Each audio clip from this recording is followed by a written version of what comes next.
Folks, Black Star Network is here. Hold no punches. I'm real revolutionary right now. Support this man, Black Media. He makes sure that our stories are told.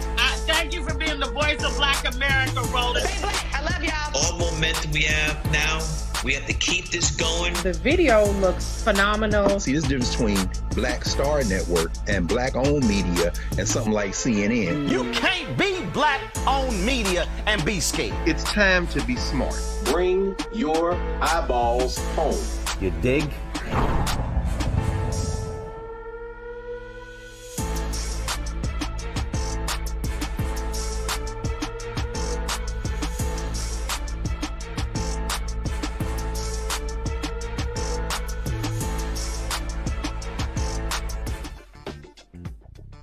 Today is Wednesday, November 22nd, 2023. Coming up on Roland Martin Unfiltered, streaming live on the Black Star Network.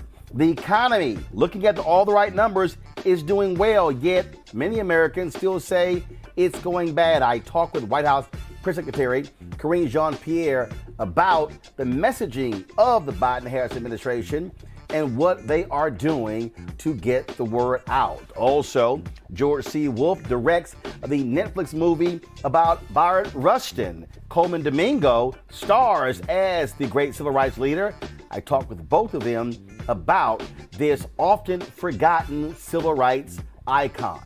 Also, I chat with former Attorney General Eric Holder about his efforts to fight on behalf of African Americans and others when it comes to the right to vote, but also fighting to stop gerrymandering all across this country. And I talked with the director of the movie The 24th. It is about that black regiment in 1917 involved in a race riot in Houston, Texas, that led to the largest murder trial in history, court-martialed of 110 black members of the U.S. Army, and the execution of 19 of those men.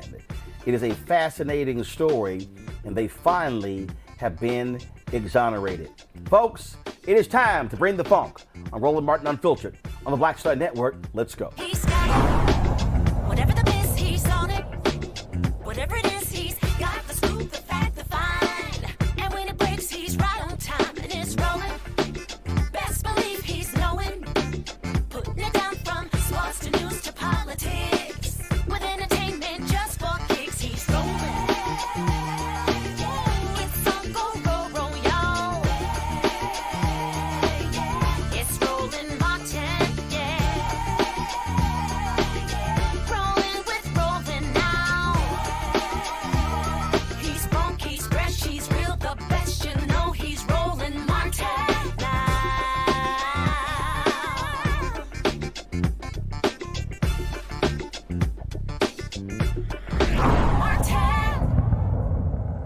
So much has improved in this economy, yet when you look at polling data, voters don't feel that way. Well, the Biden-Harris administration understands that. They have been trying to get the message out about how things have gotten. I sat down with Karine Jean-Pierre. She's the White House press secretary, talking about what they have done to improve the economy and why it's not breaking through. Karine, when I look at, and I cover this stuff all the time, when I look at the economic numbers, when I look at inflation, when I look at unemployment, when I look at stock market, look at all these things, it is showing an economy that has rebounded, that has recovered from those dark days of 2020 and 2021. Yet when I look at poll numbers and when I'm on social media, folks swear this is the worst of the worst. And so how do you deal with, and how are you finding this perception that, oh my God, the roof is caving in and everything is awful? Well, first, let me just say, Roland, thank you so much for having me. And you're right. I've watched your show and you've been very fair in laying out where we are and what this administration has been able to do as it relates to the economy, or just more broadly as an administration, how we're trying to move the country forward. And so very thankful to have you, right, doing that and having your voice, especially as we're going into Thanksgiving, and happy Thanksgiving to all your viewers. Look, we understand that what people in this country have gone through over the last 2-3 years have been very difficult. Right? You think about the pandemic and what that did to people and how we're coming out of the pandemic. And so we know, right, when we walked in, the economy was in a tailspin. It was because of the last administration and how they mishandled the economy, how they mishandled COVID at the time. And so we went into this administration dealing with an economic tailspin. And then after that, we had to deal with an inflation that was affected by what Putin was doing, President Putin was doing in Ukraine with invading Ukraine and causing a war. And so that caused inflation to go up. And so we understand that people are still trying to get through this, right? There's still some folks are not exactly feeling the successes that this administration has been able to do. But it is my job, as you know, just like it is your job to be straight with people and tell folks what's going on. It is my job for the president to speak on this administration and lay out what we've been able to do. You think about 14 million jobs created under this administration. You think about unemployment at under 4%. You think about, which is, I know this is something really important for our community. You think about insulin being capped at $35 a month for our seniors. That is so important. That is so important because people are paying so much a month for healthcare. So we were able to lower the cost there. You think about 2.3 million more Black Americans are employed than when the president took office, right? That is important. The unemployment rate for Black Americans when we walked in was at 9.2. Now it's at 5.9. There's still work to be done, but it did come down. You think about Black net worth is 60%. It's up 60% since the pandemic. So we are just going to continue to have these types of conversations with folks like you and continue to get our message out. You're going to continue to see the president talking directly to the American people about what we've been able to do. Going into Thanksgiving, we're seeing gas prices down by $1.70 since the peak. We're seeing car rentals down by 10%. We're seeing airline tickets down by 13%. You know, Thanksgiving dinner fell this year, but the cost of Thanksgiving dinner fell.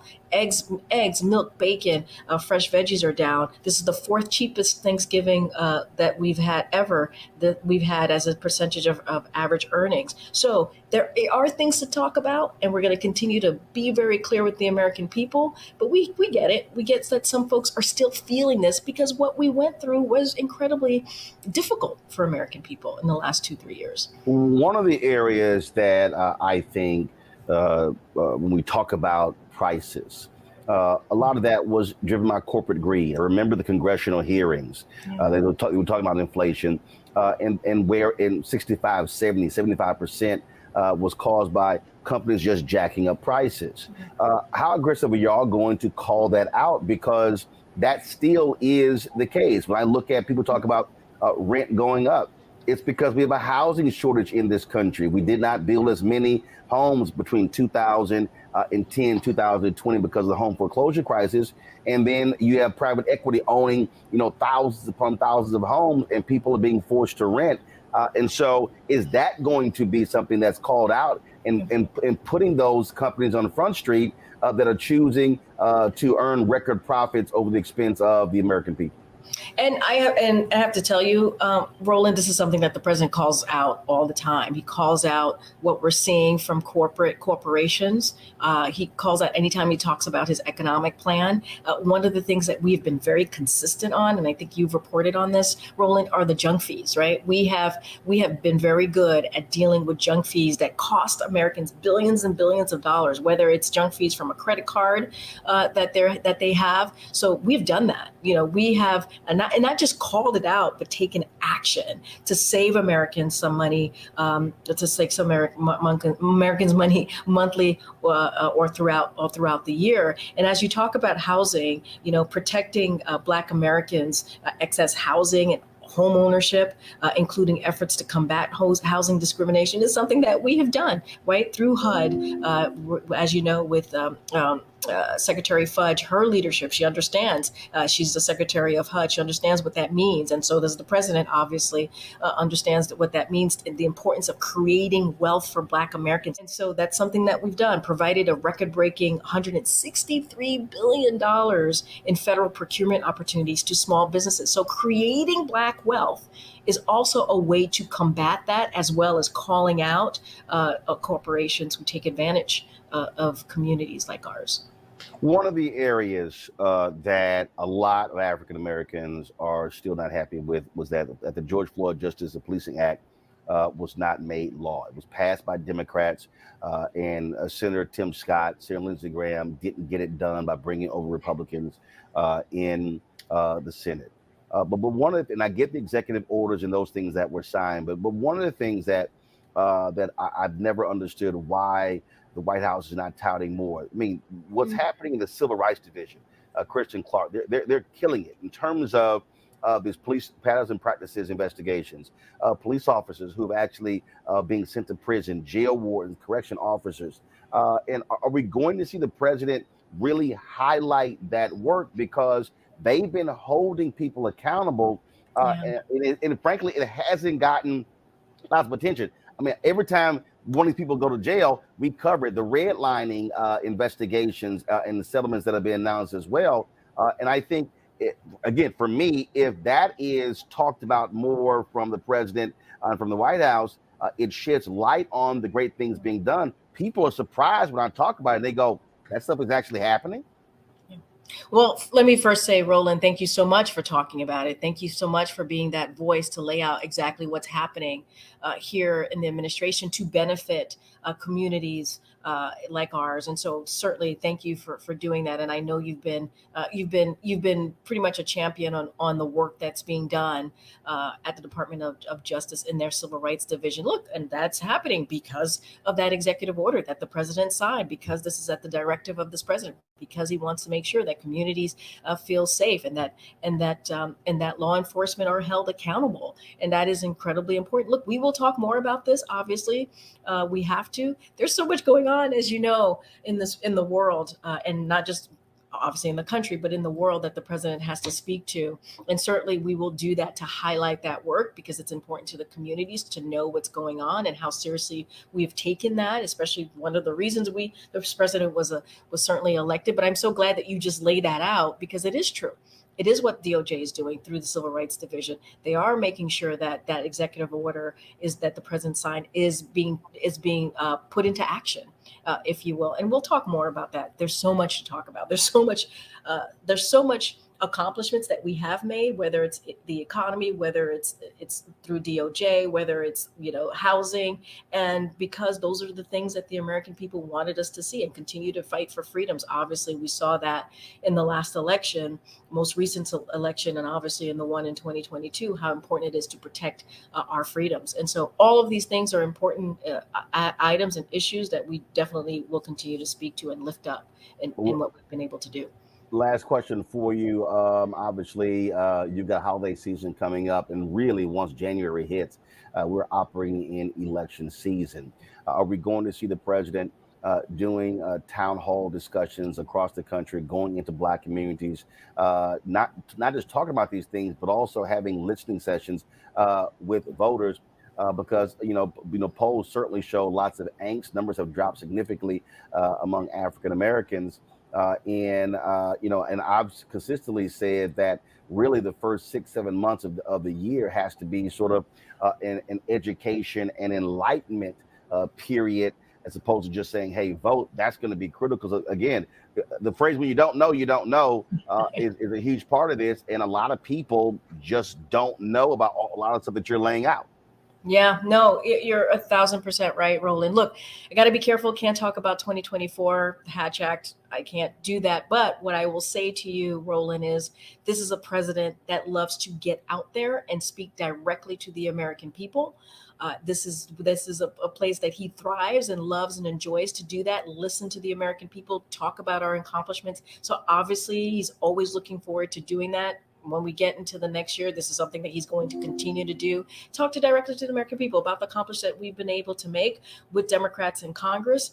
And there's been a lot, as you just laid out. There's been historic pieces of legislation that have been passed that is going to change the lives of Americans. They're going to change the lives of Americans that have been left behind. That is going to either, whether it's the infrastructure, whether it is buildings and tunnels and broadband, what's going on in your own community with the infrastructure, whether it's healthcare, lowering costs for American people, whether it is making sure the economy is working for you and doesn't leave you behind. All of those things are critical, whether it is what we're doing at DOJ through the Civil Rights Division, as you just mentioned. There is so much to talk about. And let's not forget, fighting to protect people's freedom, making sure that women have the right to make decisions on their own body without politicians getting involved in a way that is completely inappropriate, fighting for democracy, all of those things. All of those things that I just laid out. And let's not forget education system, student loans, making sure that we're giving people a little bit breathing room, lowering costs, all of those things that the president's going to get out there, talk about, speak directly to the American people, and also listen, right? Listen to what it is that people want to hear and want us to see us continuing to do. All right. Karine, we really appreciate it. Thanks a lot.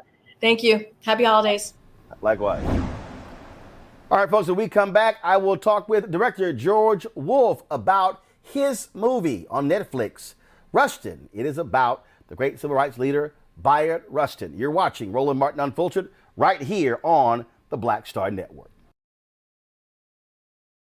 When you talk about blackness and what happens in black culture, we're about covering these things that matter to us, speaking to our issues and concerns. This is a genuine people-powered movement. There's a lot of stuff that we're not getting. You get it, and you spread the word. We wish to plead our own cause. Too long have others spoken for us. We cannot tell our own story if we can't pay for it. This is about covering us. Invest in black-owned media. Your dollars matter. We don't have to keep asking them to cover our stuff. So please support us in what we do, folks.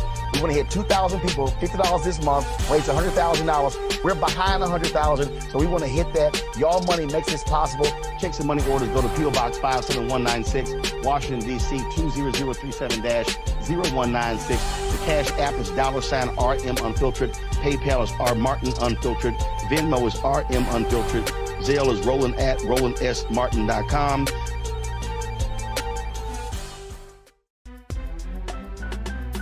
I'm Faraji Muhammad, live from LA.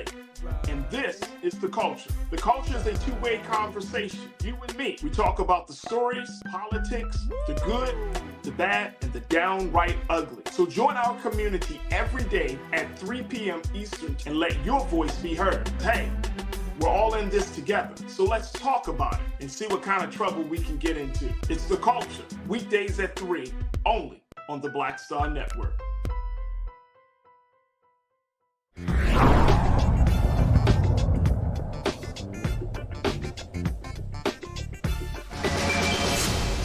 Talk, shout, take command. Who was that? The famous Bayard Rustin. In 41, you called for a large-scale march. The time has come for another.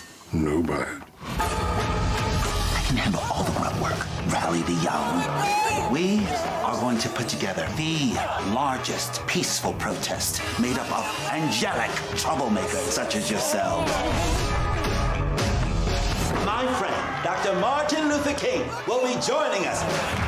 How many bodies does it take to surround the White House? How many? Sorry, I thought that was the setup for a joke. You literally want me to find out? When it comes to the old guard, I'm considered a pariah. Every person at this table will be in the line of fire because of him. How's everyone so obsessed with what I'm doing and with whom? How can you preach salvation and not want to save yourself? Every day, we surrender that which makes us different. I can't surrender my differences. The world won't let me. The day of your march, the entire D.C. police force has been mobilized. What they really want to destroy is all of us coming together and demanding this country change. I remember saying that this Rustin fella's a little crazy. Only later did I fully comprehend that the little didn't even come close. We intend to go there not by the thousands, but by the hundreds of thousands. Yes! We are committed to altering the trajectory of this country towards freedom. That's what's on the line. Nothing less. Lord, I hope and pray they come today.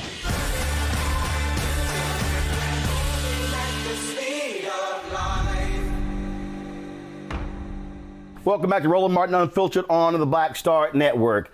Bayard Rustin is a name many people don't know about, but he was one of the co-conveners of the March on Washington for Jobs and Freedom in August of 1963. He also played a huge role in getting Dr. King to embrace nonviolence, yet he's often been forgotten, largely because we often focus on only a handful of people, including Dr. King, also because he was gay.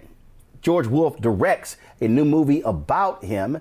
It's called Rustin. It airs on Netflix, and I got a chance to sit down with George recently in Washington, D.C. George, how's it going? Good. How's it going with you? Going great. Let's talk about this movie. For a lot of people, it's Bayard Rustin, not Bayard. Many people don't really know his story. And I think what really stands out the most, why I believe the film is critically important, is because we only know 4 or 5 people from the Civil Rights Movement. Yes. He was a huge figure to me in many ways, like Ella Baker. Yes. Major figure, too many people don't know. Yes. Yes. Yes. Well, that's frequently the case. History is very limited in its understanding of how movements happen. Right. How it takes all different kinds of forces working toward the same goal, and some get celebrated and some don't. But also media plays a role in that in terms of who they frame as the leader, as the voice, without realizing, no, there were multiple people who played huge roles. Absolutely. And also it's like, very early on, as it states in the film, the organizers of the march decided that only those people who were the heads of organizations could speak. Only the male heads. And only the male. But were there any women heads? There was a pre-program where women spoke. Exactly. And there were all these people like Ella Baker, like Diane Nash, like Joanne Robinson, all these people who were contributing and who were at the groundwork, but that was the order of the day, because a lot of them were the preachers of the churches, right. And that's how it worked. Also, obviously you're focusing on a moment in time, but I think to really study Rustin, how he connected with multiple periods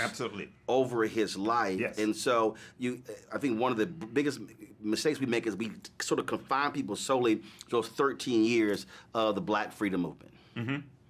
And so his story goes beyond that. It was before the Black freedom movement, then also the activism and movement organizing afterward. Yeah, absolutely. But I was very interested in 1963. Because it's a fascinating time, in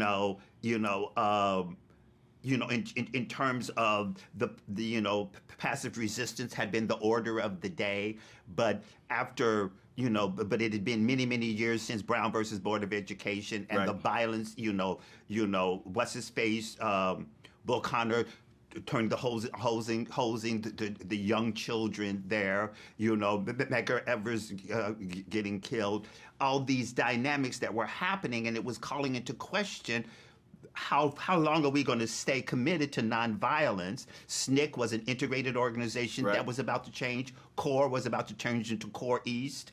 All these dynamics were happening, and even though you had this glorious march which brought in 250,000 people, 2 to 3 weeks later, the 4 little girls got killed. So it just seemed like this really, really fascinating time to focus in on where America was, where Bayard was, the fact that the Kennedys and J. Edgar Hoover were focusing in on trying to humiliate him to stop the march. All of those dynamics seem to be a prime example of what 1963 was about, what Bayard was about, and what this world was about. I think, again, I use the phrase in my MLK Day speeches, I'm tired of him being sort of this civil rights bobblehead. And so we look at these events and go, oh, the 63 March on Washington. First of all, you need to add for jobs and freedom. But to really understand, when you talk about that backstory, how this was beyond radical. You're talking about toning down John Lewis's speech, the fear of them, the fear of riots. What Philip Randolph said with the FDR, now all of a sudden comes in and go, wait a minute, this thing is real. this is a massive deal. So I think a lot of people don't understand how radical this march was. It wasn't just a day in the park. No, I agree with you. That's a mini-series. Yeah, I mean, but this again, is a movie. No. But again, even but with your focus on it, it's getting people to understand this wasn't just a gathering. Yeah, exactly. This was a major thing that shifted and actually scared white folks in this country. Exactly. Well, yeah, I think that's embodied. And of course, there's one movie about Bayard Rustin doesn't mean there can't be 10. Right. When I talked to Reggie Hutland when he did Marshall, he sort of explained his vision was he wanted him to sort of be like the John Wayne character. So when I got off the elevator and so I see this photo of Coleman as Bayard Rustin, I was struck by it because it reminded me of that one because you're centering him. A lot of times folks want to add other different pieces. Talk about why that was so critical to center him. Well, because he was such a crucial organizing brain and was so significant and was connected to so many people, and nobody or a finite number of people know his name, know that he existed. And that frequently we focus in on one hero, and I was just I'm very fascinated by, even though I don't think this completely applies, ordinary people doing extraordinary things. Absolutely. But I also think that he was extraordinary. So he's an extraordinary person doing an extraordinary thing, and history said, you don't exist anymore. And so at different times, I felt myself very protective of making sure that he didn't get overshadowed by other people who are more famous and more significant in terms of how the history is told. It's just expanding the lens, if you will, so that more people are included, so that Dr. Anna Arnold Hedgeman I knew nothing about, and so including her, having a few scenes with Ella Baker, there's so many people, Claudette Clovid, all these people were just ridiculously phenomenal and powerful. So expanding the fabric and the texture as much as I possibly could. And then there are more movies need to be made, and then more, and then more. Last question for you on that note. I have numerous arguments with people when movies from that era or even slavery movies are produced. And people say, man, I'm sick of that. We need to stop seeing those stories. And I think part of the deal is we have to now look at a Rustin and stop looking at this as another civil rights movie. No. These are black superheroes. Absolutely. And so I think in this whole world of the Avengers and Marvel and DC, we're to say, no. The character Will played Emancipation. No, that's a superhero. I think we have to start looking at our historical figures in a much different way, not just, that's a civil rights movie or a slavery movie. Well, also, you don't get to say, that's just another civil rights movie unless there's one that comes out every week. That isn't the case. Which, if it does, that's great. Exactly. Because we get a million stories to tell. Exactly. But that hasn't happened. Right. So no one gets to say, it's another one. No. They need, it's every time one comes out, it needs to be celebrated. Hopefully it's good and worthy of the celebration, because it's adding to the stories, and it's adding to the figures that we should know, who there are things that they can teach us, things that can empower us, and it's a response to when somebody's trying to erase your history, celebrate your history. I'm sounding like a Baptist preacher. I'm gonna close with this one. I ask book authors this question all the time. What was the one wow moment doing the research for them? What was your wow moment? Was it an individual where you went, wow, I didn't even know about this person? Was there something else? Connected to this film? Yeah. When you do your research, could it be about I think it was Dr. Anna Arnold Hedgeman and her father saying to her from the time she was a little girl, what have you done today to make yourself useful? That expectation, I think, is phenomenal. Saying to her every single day, not what have you done this month, what have you done today to make yourself useful? that expectation placed on a child is a monumental, extraordinary thing. And I just found it to be so moving and so powerful, and encouraging and instilling that sense of responsibility, that sense of you are capable of doing extraordinary things, therefore what have you done today that is extraordinary? That I found very moving. George Wolfe, appreciate it. Thank you.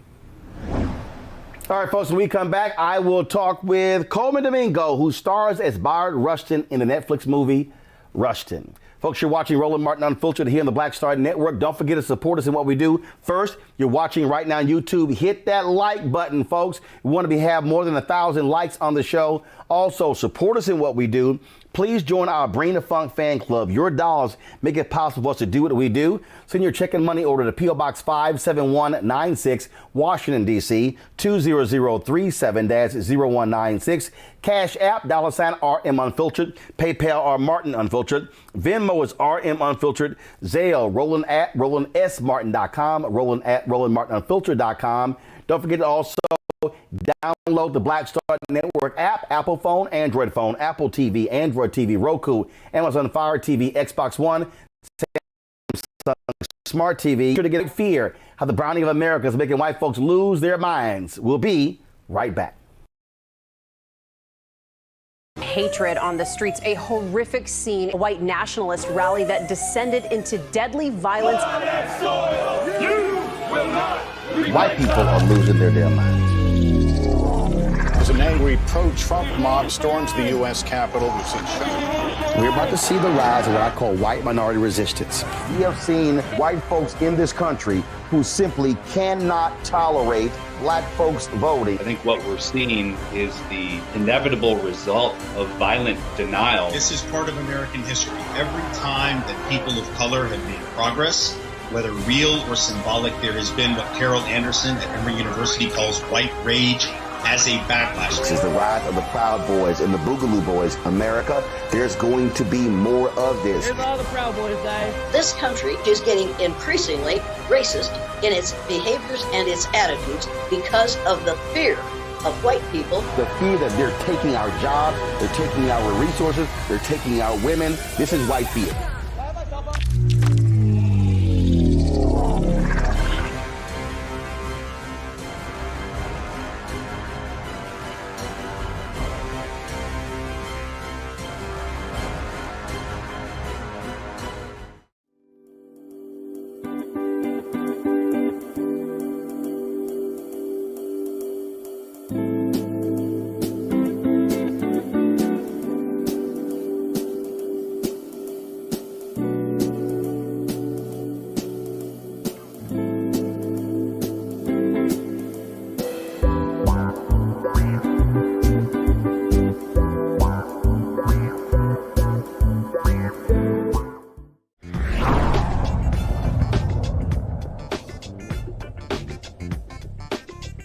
Folks, he finally gets his starring role. Coleman Domingo, who has starred in so many different movies over the years. Selma, also The Birth of a Nation.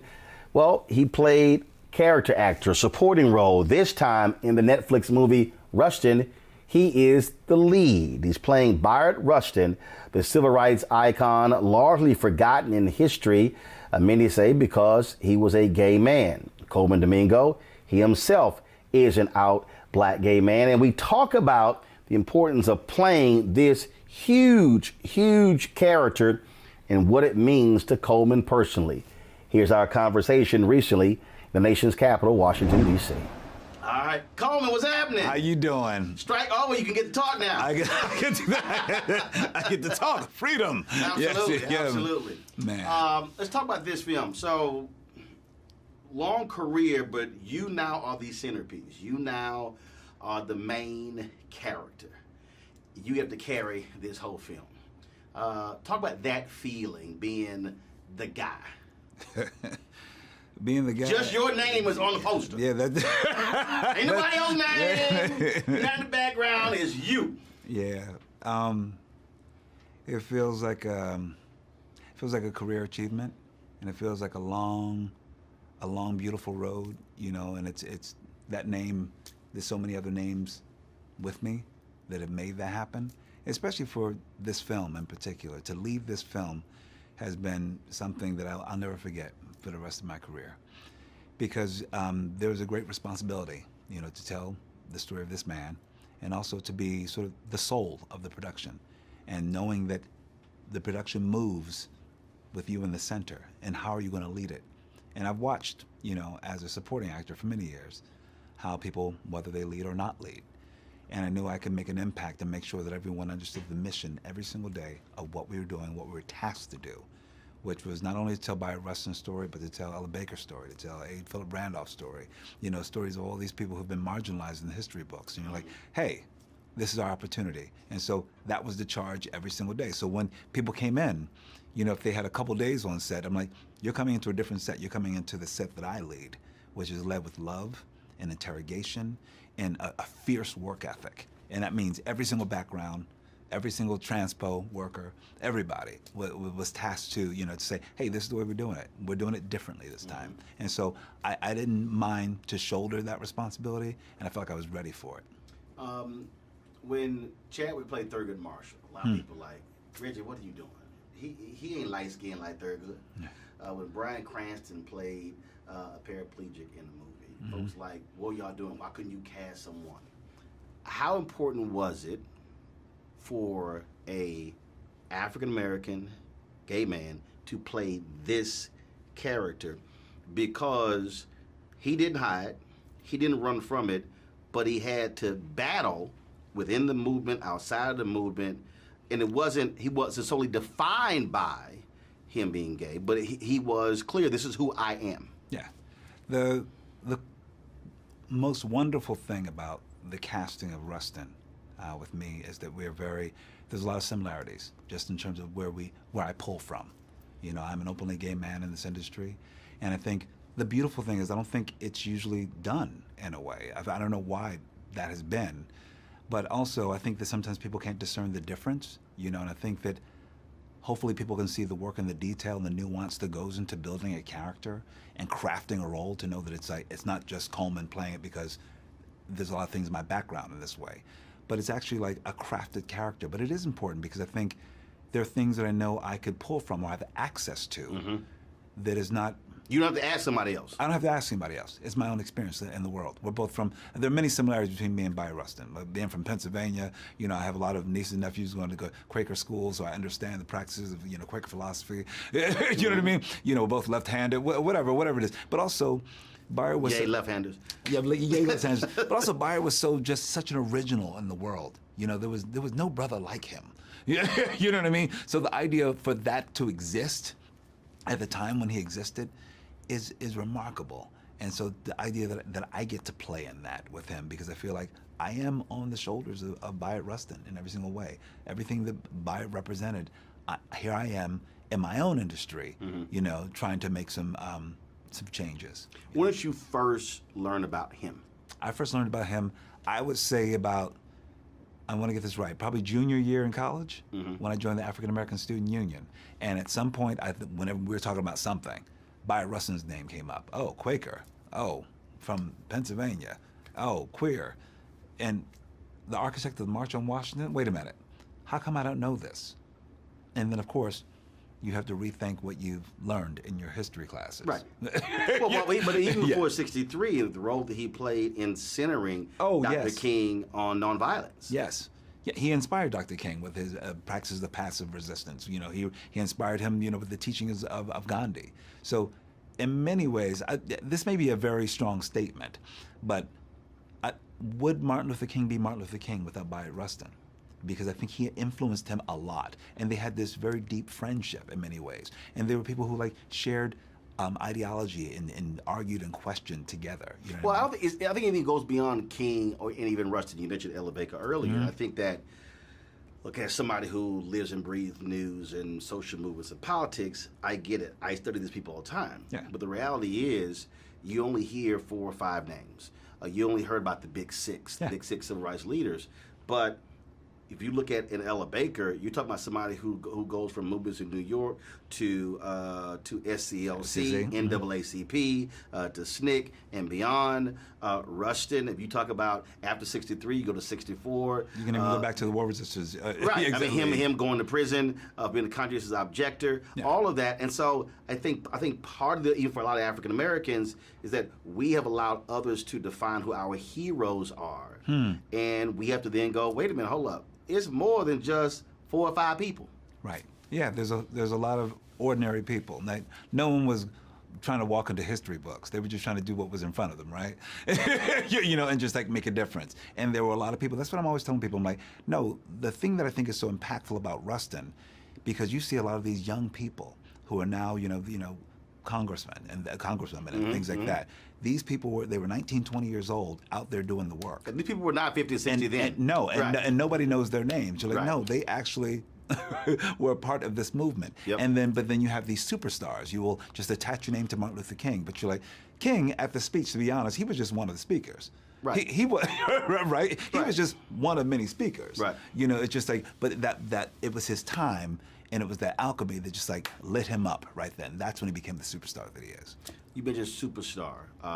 When I interviewed Richard Roundtree, God rest his soul, I said, Richard, you were a black superhero.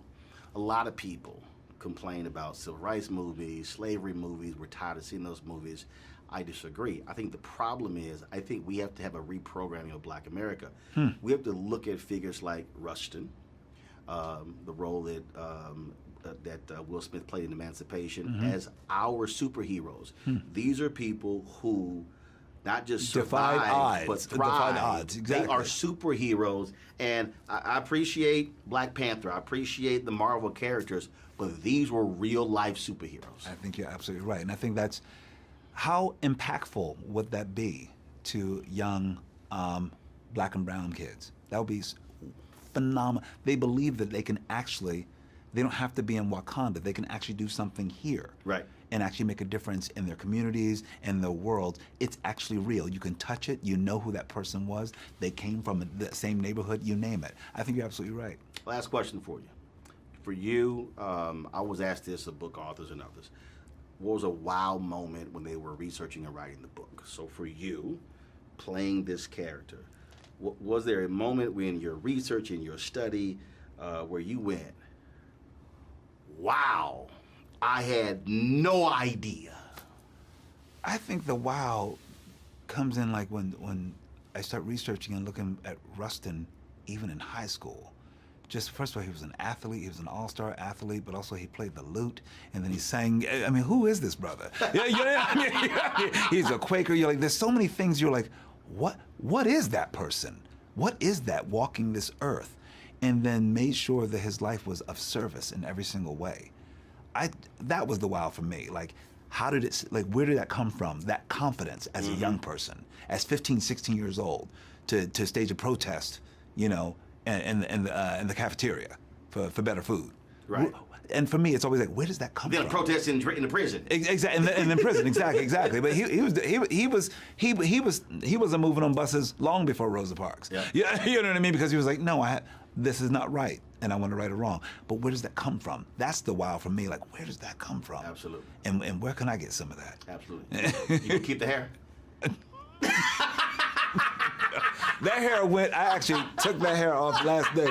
I had to let go of it. Had to shed that hair. Like, I'll keep the rest of Rustin, but not the hair. But I still have the teeth. I have the teeth at home. Okay. Maybe I'll bust them out on a Halloween or something like that. There you go. Exactly. Appreciate it, Coleman. Thank you. Thanks so much. So good to see you. Indeed, so good to see indeed. you, man. Appreciate it. Good to see you.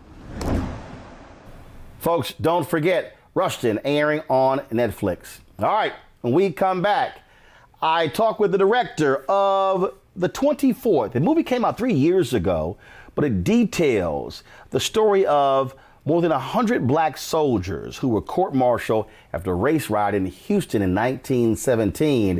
It is a stunning story, one you likely did not know about, but you should watch now. You're watching Roland Martin Unfiltered right here on the Black Star Network. Pull up a chair, take your seat. The Black Tape with me, Dr. Greg Carr, here on the Black Star Network. Every week, we'll take a deeper dive into the world we're living in. Join the conversation only on the Black Star Network. Grow your business or career with Grow with Google's wide range of online courses, digital training, and tools. Gain in-demand job skills with flexible online training programs designed to put you on the fast track to jobs in high-growth fields. No experience is necessary. Learn at your own pace. Complete the online certificate program on your own terms. Stand out to employers, get on a path to in-demand jobs, and connect with top employers who are currently hiring. Take one professional career certificate program or all 6. Earn a Google Career Certificate to prepare for a job in a high-growth field like data analytics, project management, UX design, cybersecurity, and more. All professional career certificate programs must be completed by December 31st, 2024. Scan the QR code to complete the application. There are 1,000 scholarships available. Grow with Google and J. Hood and Associates. Be job ready and qualify for in-demand jobs.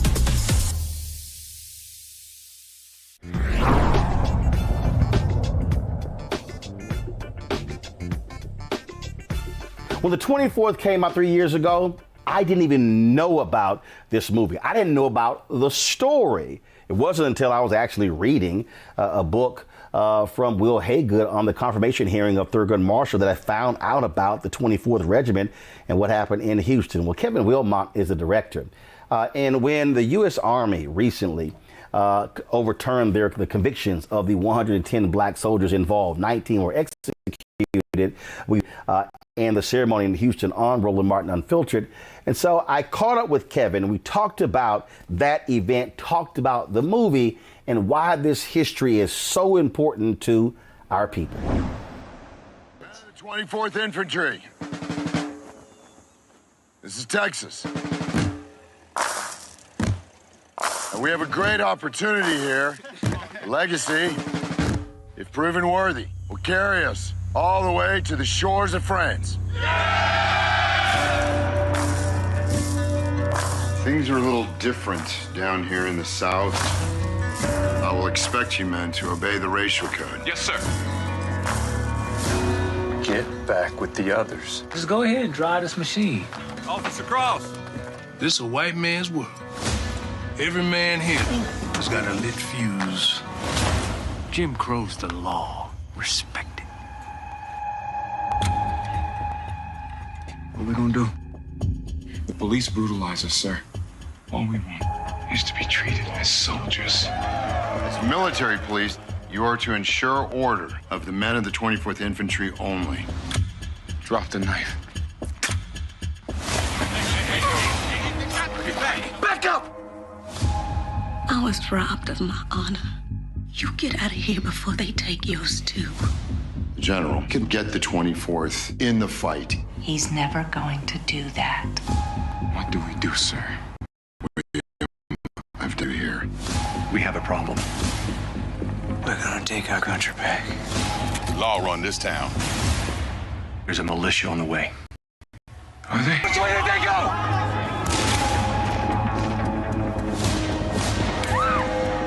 Keep pushing people down.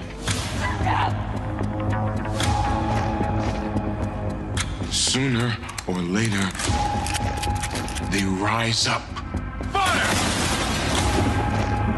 Can you identify any of the leaders of the mutiny?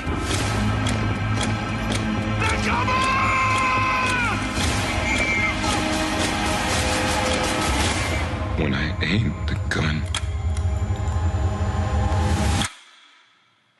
I saw a man. He didn't see one back.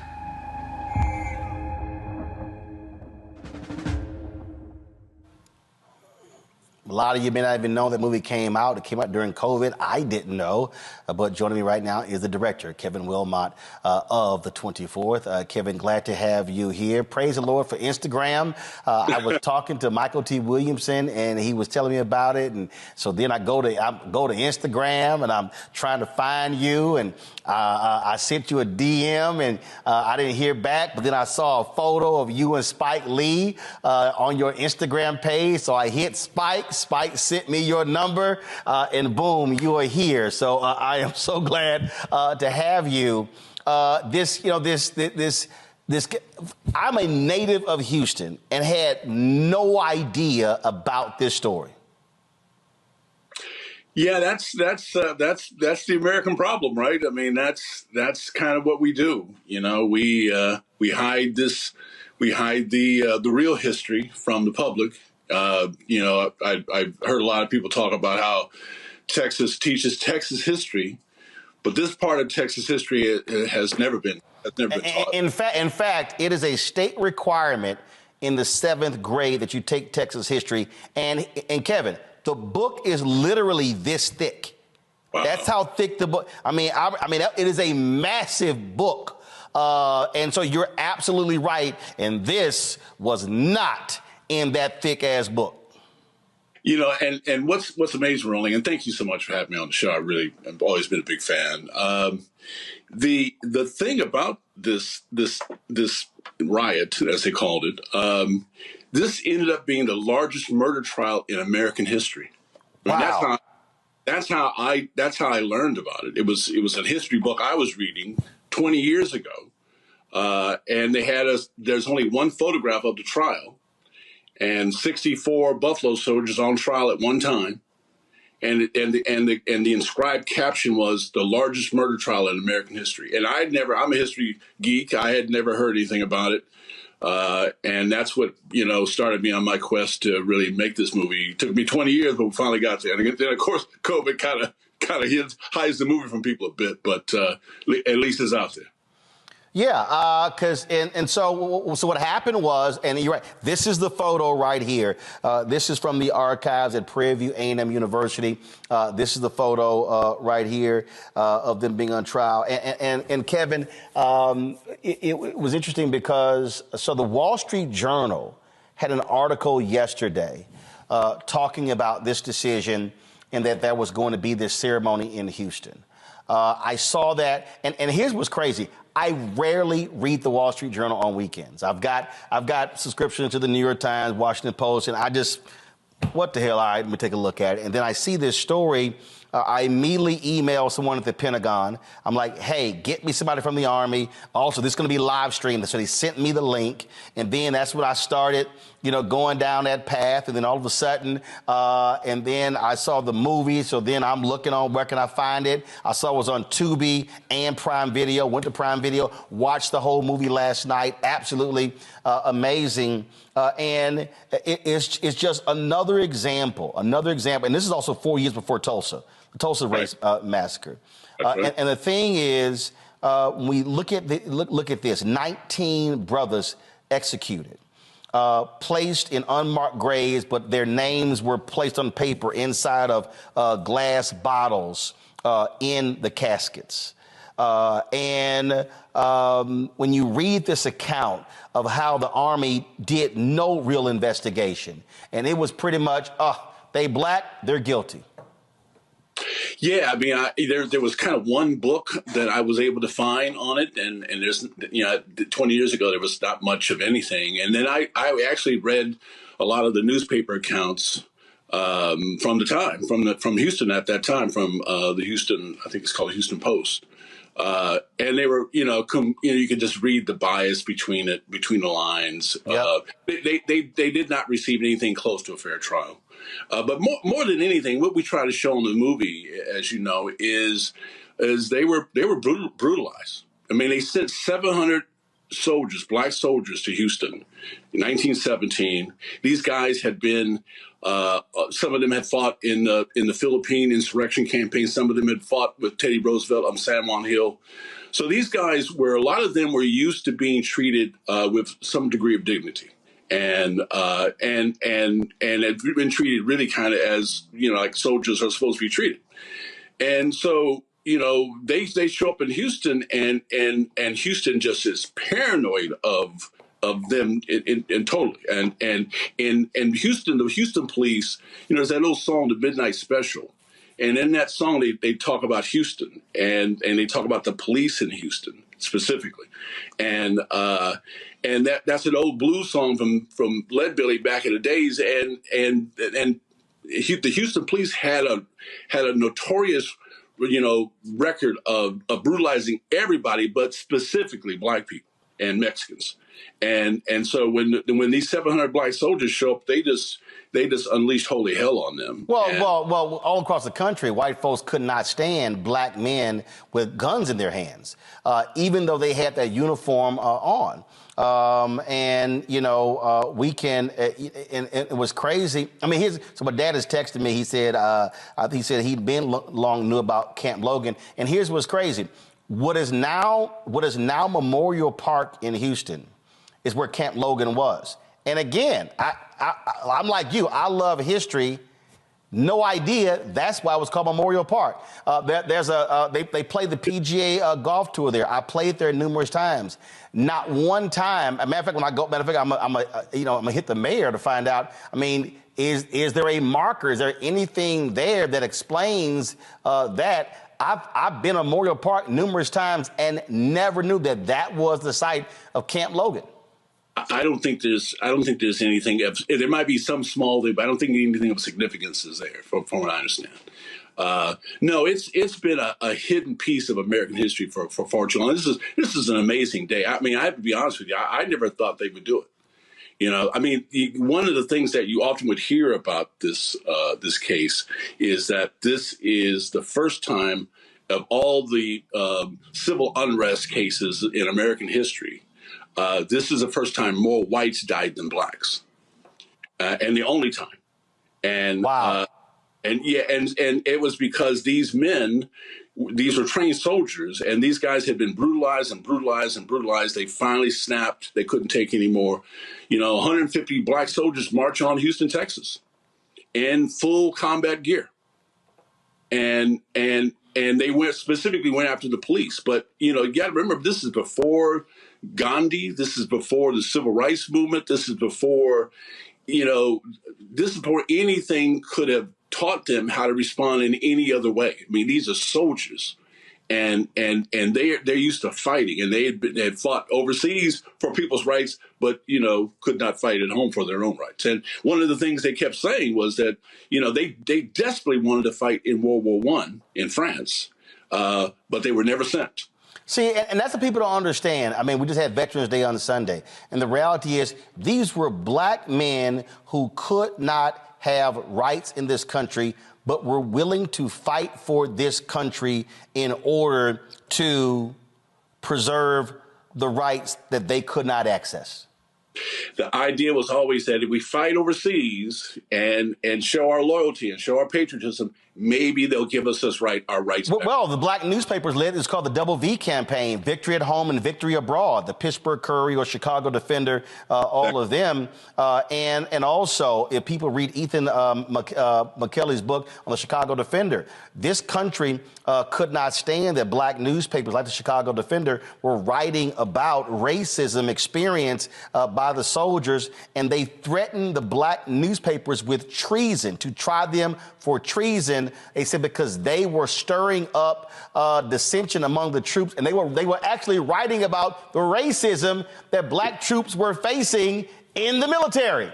I mean, it's so unbelievable that this is our life and our history, but it is, and it's so important that we tell these stories. I mean, one of the things I think that we see now is that they're trying to make these stories go away, and they're trying to erase these things from history. And as we know about the Holocaust and all the other horrible things in life, it's important to remember the Holocaust that happened here as well. And it's important. And just as this Tulsa and Houston, there were, as you know, Roland, just countless numbers of these incidents all over the country. And it's very hard to get a movie made about them. But it's important that black audiences specifically, watch these movies and embrace these movies and tell others about these movies, because, Hollywood, never has wanted to tell this side of our history. And so it's hard to get a movie like this made. And it's really important because obviously, the Republican Party, a lot of other folks, they don't want to hear about this. They don't want their kids to know about it. They don't want They don't want to know about American history. This is more than anything. This is American history.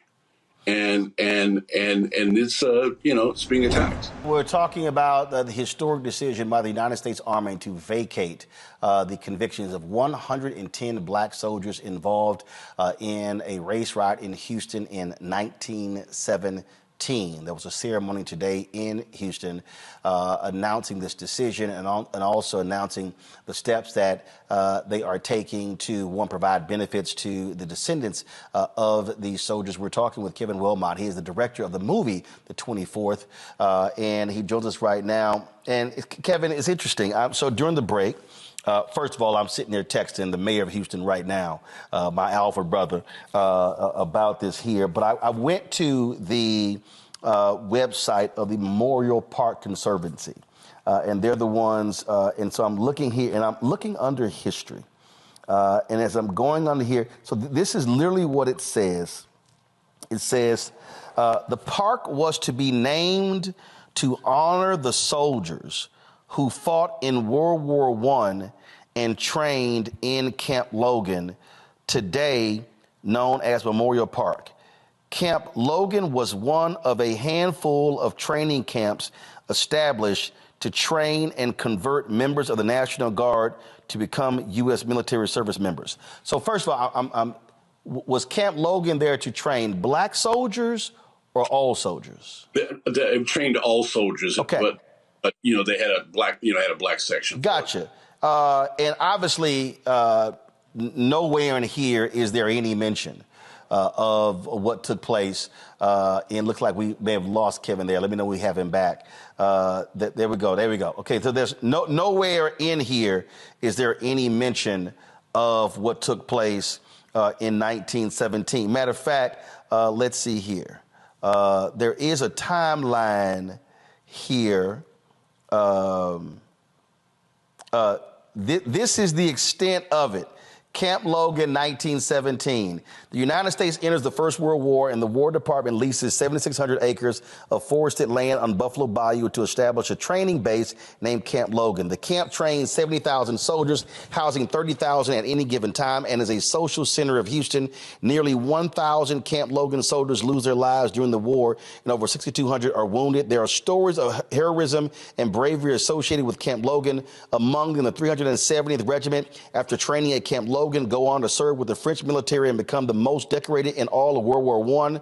There are also stories of tragedy associated with the camp, including the Houston Mutiny and Riot, which took place on the night of August 23rd, 1917. Kevin, that's it. That's all you get. That's all you get, right? That's it. Like, black ain't mentioned, but you also know this called the Houston Mutiny and Riot, not race riot, but just go ahead. Yeah, well, that's the deal, and that's what makes this day so great, because as someone who's been trying to tell the story for a very long time, and having to read that kind of stuff for years and years and years, and the fact that they've done such a great job in erasing this from our history books and our memory, our national memory. It's just a really profound thing that these men are finally being honored, and you got to remember these Buffalo soldiers, the 24th specifically. They fought in the Spanish-American War. They went up San Juan Hill with Teddy Roosevelt. They fought in the Philippine insurrection. And most people don't know anything about the Philippine insurrection. This happened right after San Juan Hill and the fight with Cuba. But that's really the first Vietnam. That's really the first Vietnam.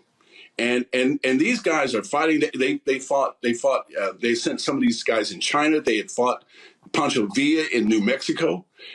They had been all over the place. And these men had really kind of, gained a certain dignity and respect that most black men in America had not achieved because of the horrors of segregation and Jim Crow. So these guys they were real American citizens, and they saw themselves as equal citizens. And that's why I believe that's why they rebelled. Yeah, they were. I mean, and look, I mean, these are black men wearing these uniforms. And speaking of that, I was very curious because when I'm watching the movie, I'm always interested in terms of what actually happened. So the end of in the movie, the end of the trial, and my panel, get ready. I'm going to get y'all for questions. The end of the movie, the end of the trial. I'm sorry, when they were saying, "I am a man." Was that written into was that actually testimony from the trial? I added that. Trey Byers and myself, we wrote the script together.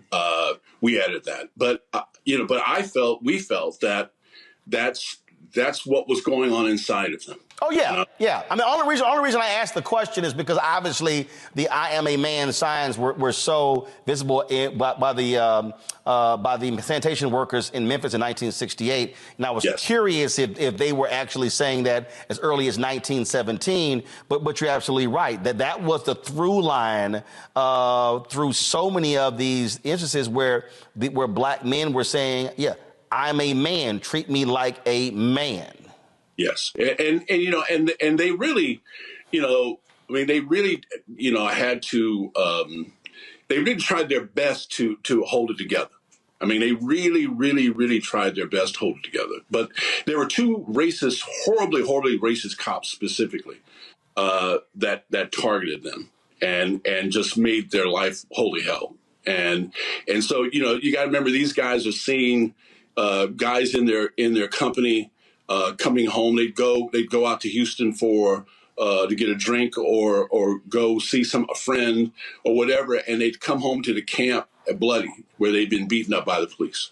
And this is day after day after day after day. And eventually, as we show in the movie, they went after who was Corporal Baltimore. We call him Boston in the film. Trey Byers plays in the movie. They went after Baltimore, who was one of the real leaders of the company, and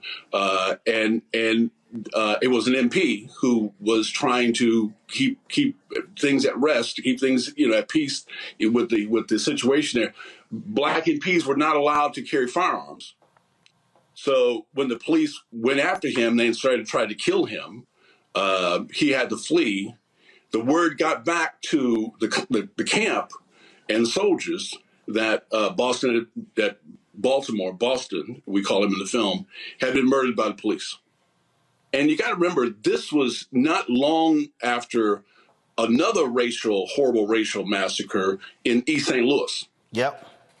And so the whole idea of a white mob coming and murdering you was not conjecture. I mean, this was in everybody's mind, everybody's conscious, everybody's, just ready to have something like that happen to them. And so when the word got back that a mob was coming to the camp soldiers, that's what led them to march on the city. Men of the 24th Infantry. This is Texas. And we have a great opportunity here. Legacy, if proven worthy, will carry us all the way to the shores of France. Things are a little different down here in the South. I will expect you men to obey the racial code. Yes, sir. Get back with the others. Just go ahead and drive this machine. Officer Cross. This is a white man's world. Every man here has got a lit fuse. Jim Crow's the law. Respect it. What are we gonna do? The police brutalize us, sir. All we want is to be treated as soldiers. As military police, you are to ensure order of the men of the 24th Infantry only. Drop the knife. Back up! I was robbed of my honor. You get out of here before they take yours too. The General can get the 24th in the fight. He's never going to do that. What do we do, sir? William, I've done all I can do here. We have a problem. We're gonna take our country back. Law run this town. There's a militia on the way. Are they? Which way did they go?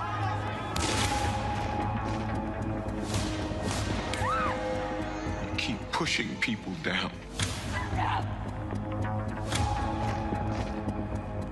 Sooner or later, they rise up. Can you identify any of the leaders of the mutiny?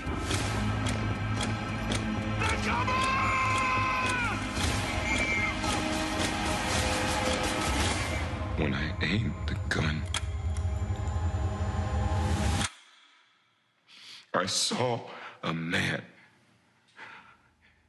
He didn't see one back.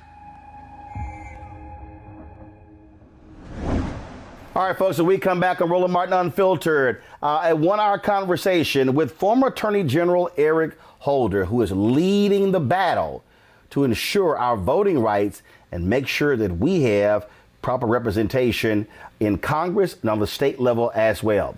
You're watching Roland Martin Unfiltered right here on the Black Star Network.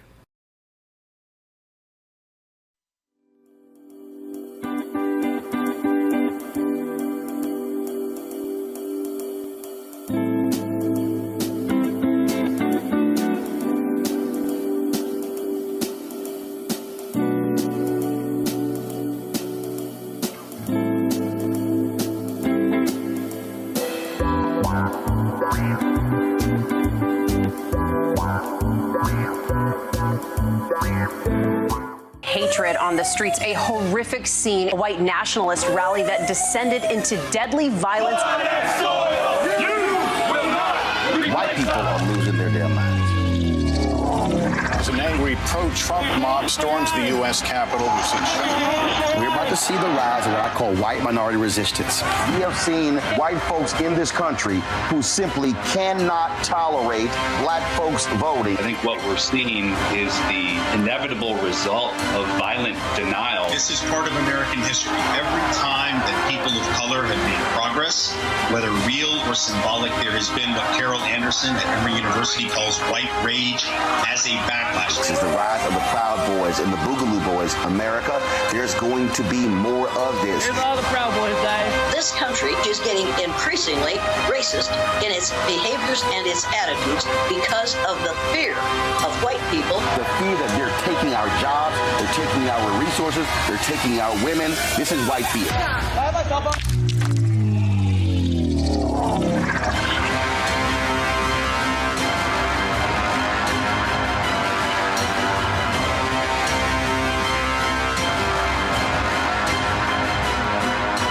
What's up, Geek Tony in the place to be. Got Cake Touch at Mama's University, creator and executive producer of Fat Tuesdays, a air hip hop comedy. But right now, I'm rolling with Roland Martin, unfiltered, uncut, unplugged, and undamn believable.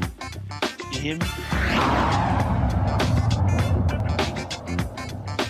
All right, folks, welcome back to Roland Martin Unfiltered on the Black Star Network. My conversation with former Attorney General Eric Holder. We cover a lot of stuff, including what he is doing when it comes to redistricting, making sure that we have proper representation on the federal and the state level, but also why it's so critical that we as African Americans understand the power of our vote. Here he is, this exclusive conversation. All right, lots to talk about here, former Attorney General Holder, but I want to start here. The 8th Circuit came out with a decision with regards to Section 2. This is, look, the conservatives have been trying to get rid of the Voting Rights Act for a long time. Clarence Thomas is salivating at that opportunity. They, of course, the Shelby v. Holder decision gutted Section 4. Now you have this 3-panel group that says, oh, private groups and individuals can't sue using Section 2, even though nearly 200 lawsuits have been filed, most of them highly successful. And so just set up for people who do not understand why these court battles are so important when it comes to voting rights. especially as it relates to African Americans? Well, I mean, I think you got a little bit of history. I mean, the Voting Rights Act of 1965 is justifiably called, the crown jewel of the civil rights movement.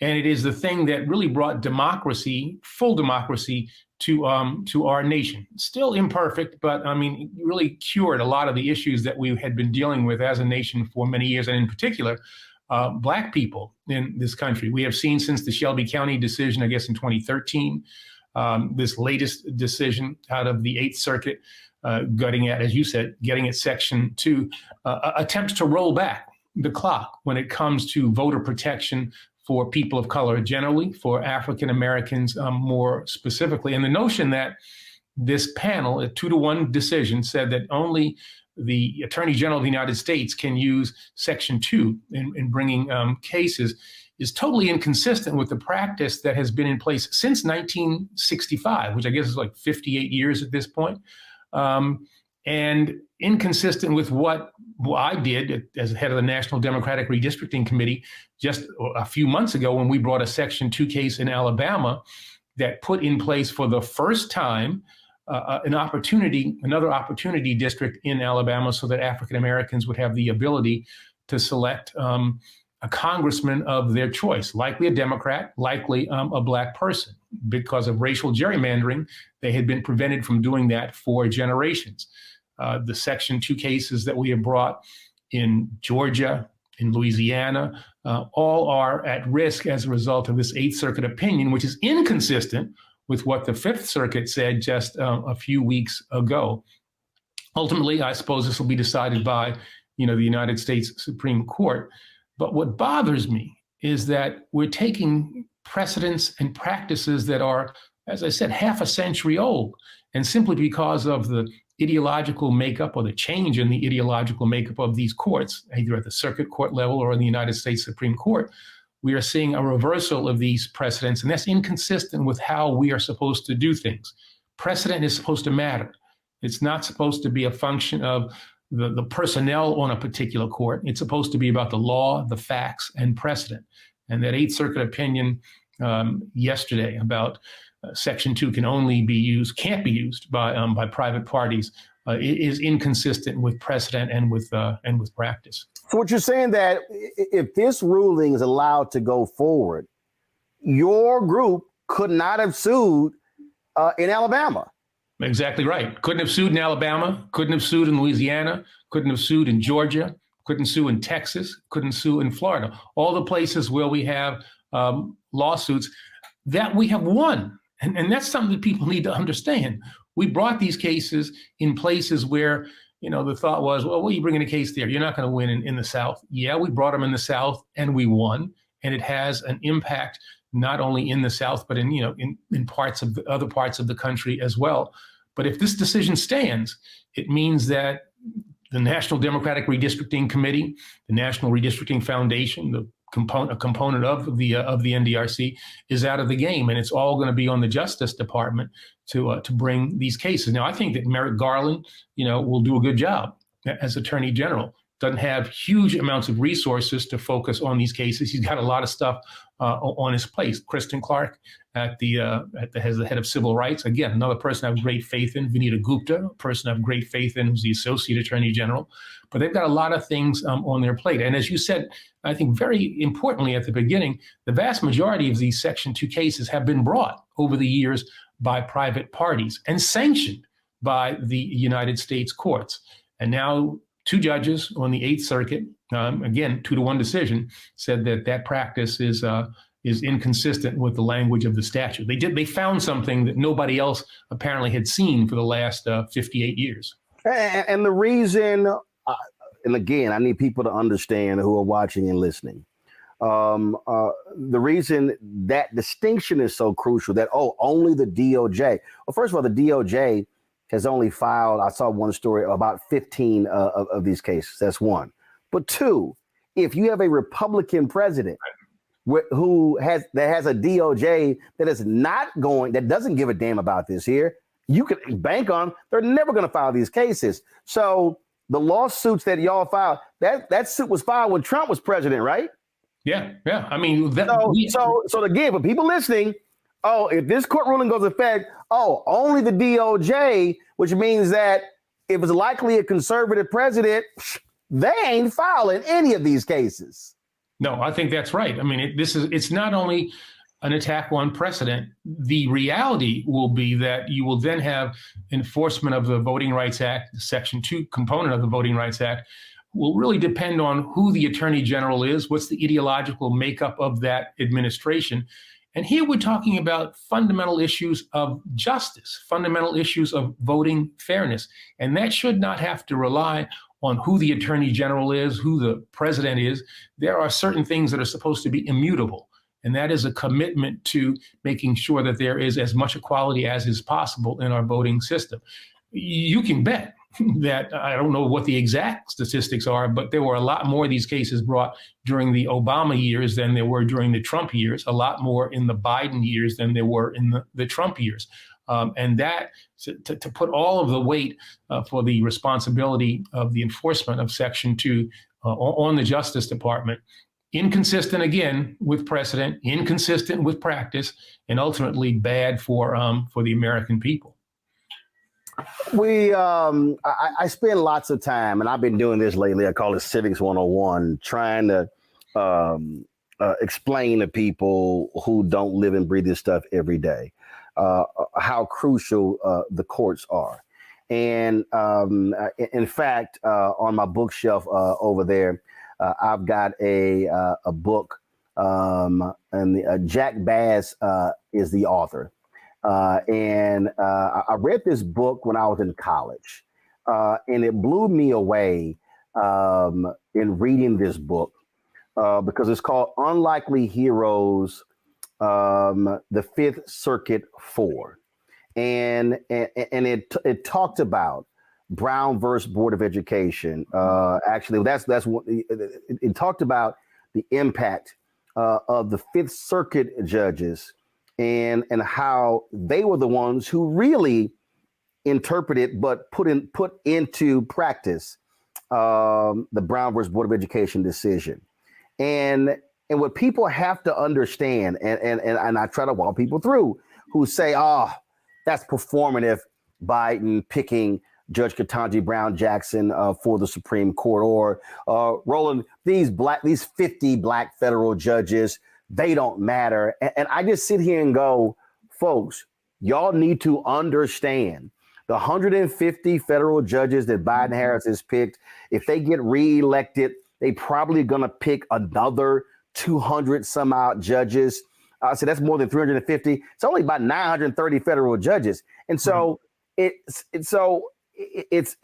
hard to get people to understand why federal judges and who is president and who controls the Senate has a direct impact on the lives of black people and other people. No, that's exactly right. I mean, we have relied on the courts to, further a whole range of things, a woman's right to choose, same-sex marriage, the protection of voting rights. There have been a whole range of things, reasonable or unreasonable, gun safety laws. Miranda rights, exactly. All of these things go through. Search and seizure. All of these things go through the courts. And so who sits on the court, on these various courts, really matters. Over the course of a 2-term presidency, using just historical data, an average president will appoint about 1/3 of the sitting judges in the federal system. And so, this is not performative. I mean, this is substantive and has a real world impact on the lives of people in this country. And to the extent that people say, well, it doesn't matter, it's, well, wait a minute, you don't think it matters? You saw what happened with this Trump-dominated Supreme Court. If you're a woman, you don't have the same rights that, perhaps a young woman, you don't have the same rights that your mother did with regard to making reproductive choices. This Supreme Court has put in place an opinion authored by Clarence Thomas, really kind of, I think, really kind of off the wall, has an off the wall view of the Second Amendment and has expanded the ability of people to have in their possession all kinds of weapons that have had such a negative impact in so many different places around the country. And so who serves on the court, our courts, really matters. And that's why who is in the White House really, really matters. A president will serve as only up to 8 years. But the people that president puts on these various courts, they have lifetime tenure, and they'll have the ability to shape American society for 30, 40 years. And so that is an important part of the calculation as to who you ought to vote for when it comes to presidential elections. Well, I mean, let's go back to that huge case, and because you were the Attorney General, your name is on it, Shelby v. Holder. I mean, that was what, 2013? Right. Here we are 10 years later. It's still being referenced. The reality is, for eternity, your name is going to be associated with a Supreme Court decision that when conservatives had the majority, they gutted Section 4, and immediately after that decision, Republicans all across the South began to change voting laws, voter ID, shut down polling locations. I mean, it was an all-out assault on Black people because they were angry. They were angry that President Obama won. They were angry that he won North Carolina by 14,100 votes. And the Voting Rights Act was one of the most bipartisan pieces of legislation since it was passed in 65. But they saw what was coming, and they said, ain't no way in hell we're going to sit here and let these Black people keep voting the way they do. And after Shelby v. Holder, they went buck wild crazy, changing laws. So if anybody today is ticked off that your voting location got changed or ballots ran out or whatever, and there's no recourse, you can thank Shelby v. Holder and those conservative federal judges who let it go all up to the Supreme Court, and then they ruled Section 4 unconstitutional. That is how federal judges can impact people for decades. Now, let's make one thing really clear here. If you want to piss me off, you call it the Shelby County versus Holder case. I don't want my name associated with that case to the extent that I can. So whenever I refer to it, I call it simply the Shelby County case. It is one of the worst opinions, I think, that the Supreme Court has ever penned.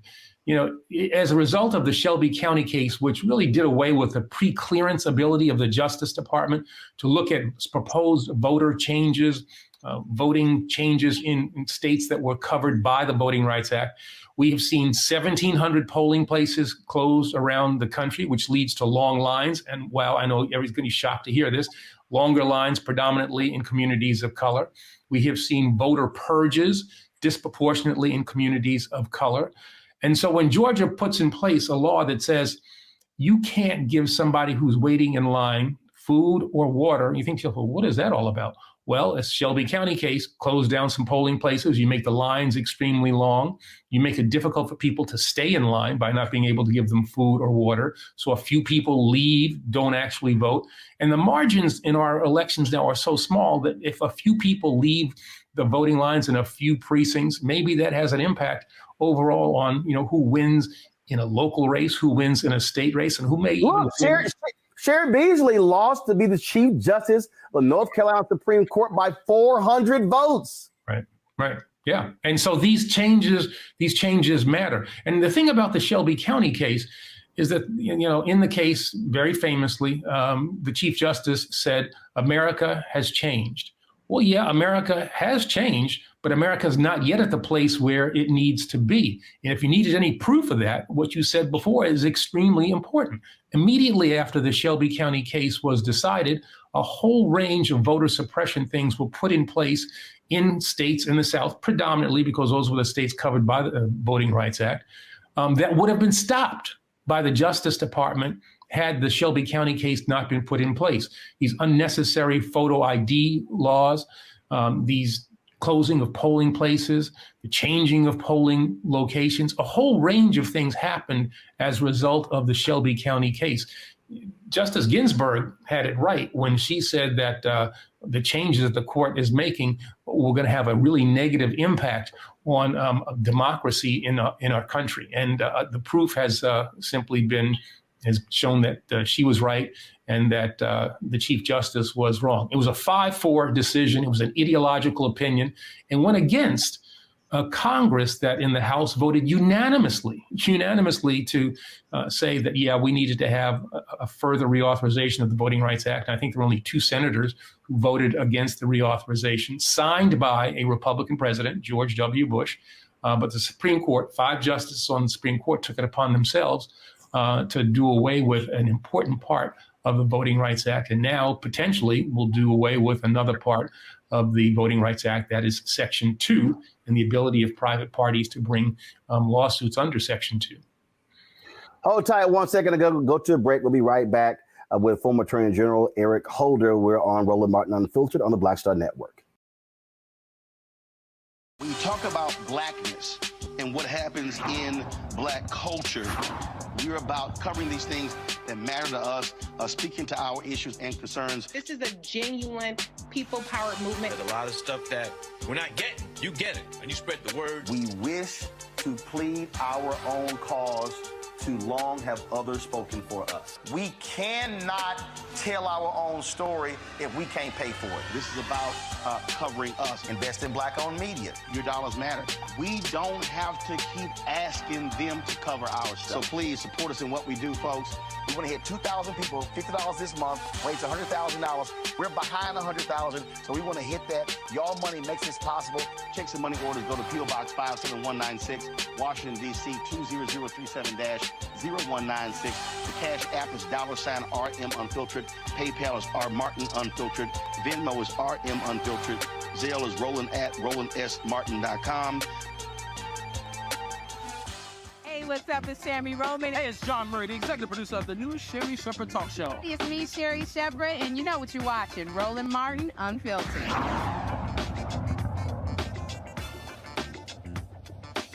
All right, folks, we're back on Roland Martin Unfiltered. We're talking to the former Attorney General, Eric Holder, after he left government, went back into private practice. I'm sure he was happy to get away from the constant daily attacks in conservative media and everywhere else, being Attorney General. I got to say, I always got a kick out of your tenure as Attorney General when you were, I would say, the second boogeyman in America. I swear the conservatives put anything wrong with America, put on you as if you were some scary dude who was just trying to sit here and take everybody's rights away. Yeah, it was an interesting thing. You know, first black Attorney General, and all of a sudden I became like you said, the boogeyman to Republicans, to conservatives, and all I was doing was to try to enforce the law as I understood it to be. And I think really buttressed by, the history and the interpretations of the law that we advance. But there was something in particular about me as Attorney General that really got to these folks. I think part of it had to do with the fact that they also were, mortified by the fact that there was an African American who was president. And so if you look at the attacks, I have had some time to reflect on it now. You look at the attacks on us, that is Barack Obama, and on me, the former Attorney General. A lot of this stuff was really unhinged. Really kind of crazy stuff, not factually based, and really attempts to get at us, personally, as opposed to attacking the policy positions that, that we took.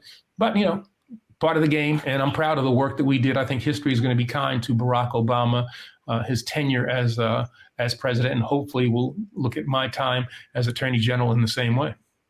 All right, so you leave, you're done with government. Loretta Lynch takes over once Obama comes out.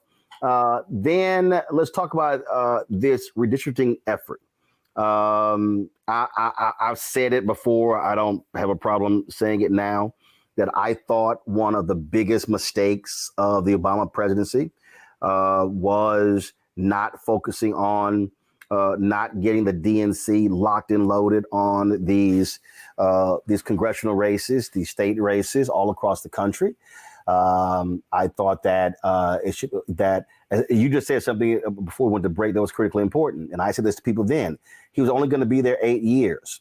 But guess what? That infrastructure is still there. Right. Party is still there. People still need support still there. And so this effort now, I think, is crucially important because it's really clawing back so much of what was lost in the wake of that Shelby County decision.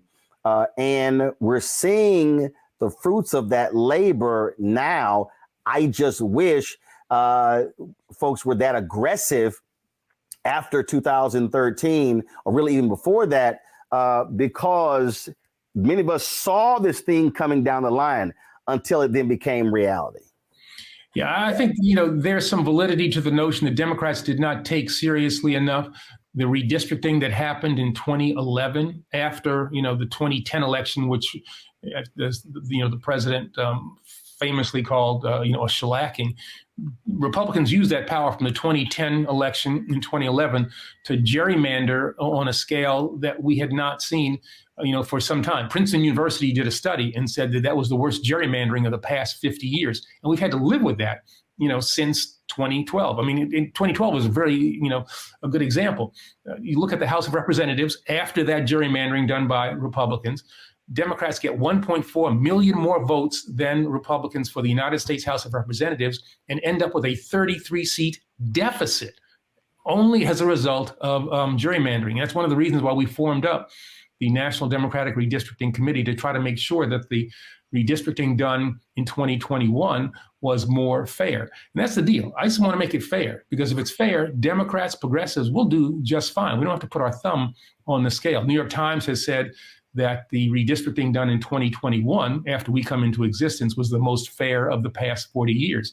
Now, it doesn't mean it's perfect. There's still places where we have lawsuits that are pending, or we have battles that we still have to win. But we didn't focus as a party on the problem of redistricting. We didn't focus enough on state elections. People got all excited about Barack Obama's running for president, and I get that. But we really did not focus enough on state and local elections, which are really kind of critical and on a day-to-day basis have a greater impact on people's lives than who's president of the United States and who's actually serves in Congress. These state legislatures are really, really important places. And that's one of the focuses that I've had as the head of the NDRC, really focusing on state elections, state Supreme Court elections, local elections. That's where the Democratic Party has not traditionally focused enough attention. And we have to play the long game. We can't get episodically involved in this and think that we'll just focus on this every 4 years when there's a presidential election. No, we got to play the long game. Every election matters. There's no such thing as an off-year election. That's why I worked so hard in just these past couple of months in Virginia, and we were successful there. While I was campaigning in Ohio, I was campaigning in Wisconsin for that state Supreme Court race, all in 2023, which is supposedly an off year. We got to focus on every year, every election. They all matter. Okay, let's talk right there about that long game. And I swear, I remember, I remember 2008. I'm on CNN, and James Carville, Paul Bagaya, Rahm Emanuel, they were always criticizing Howard Dean for his 50-state strategy. And they felt he should have been focused really more on the national elections. And I remember bringing that up, man. Carville got hot with me on the air, and I brought it up, and I was like, dude, y'all did. I'm like, stop it. I'm like, and that was always a thing for me, that it made no sense when again, if you were paying attention, Republicans were like, all right, if we don't have power on the federal level, we're going to run the table in these states. And so what then began to happen? They began to, using gerrymandering, and that's what led to supermajorities. And now it's damn near impossible to break these things up unless you're able to get control of the state Supreme Court. We saw what happened in North Carolina when Democrats finally got control there. They could have gone up when Beasley raised 6-1. Now Republicans control it 5-2. Republicans are losing their minds because they no longer control the Wisconsin State Supreme Court. Again, these are areas that are not sexy. It's not president. It's not United States Senate. But again, those state Supreme Courts, once the Supreme Court said, hey, we're hands off of political gerrymandering, then those state Supreme Courts became even more important.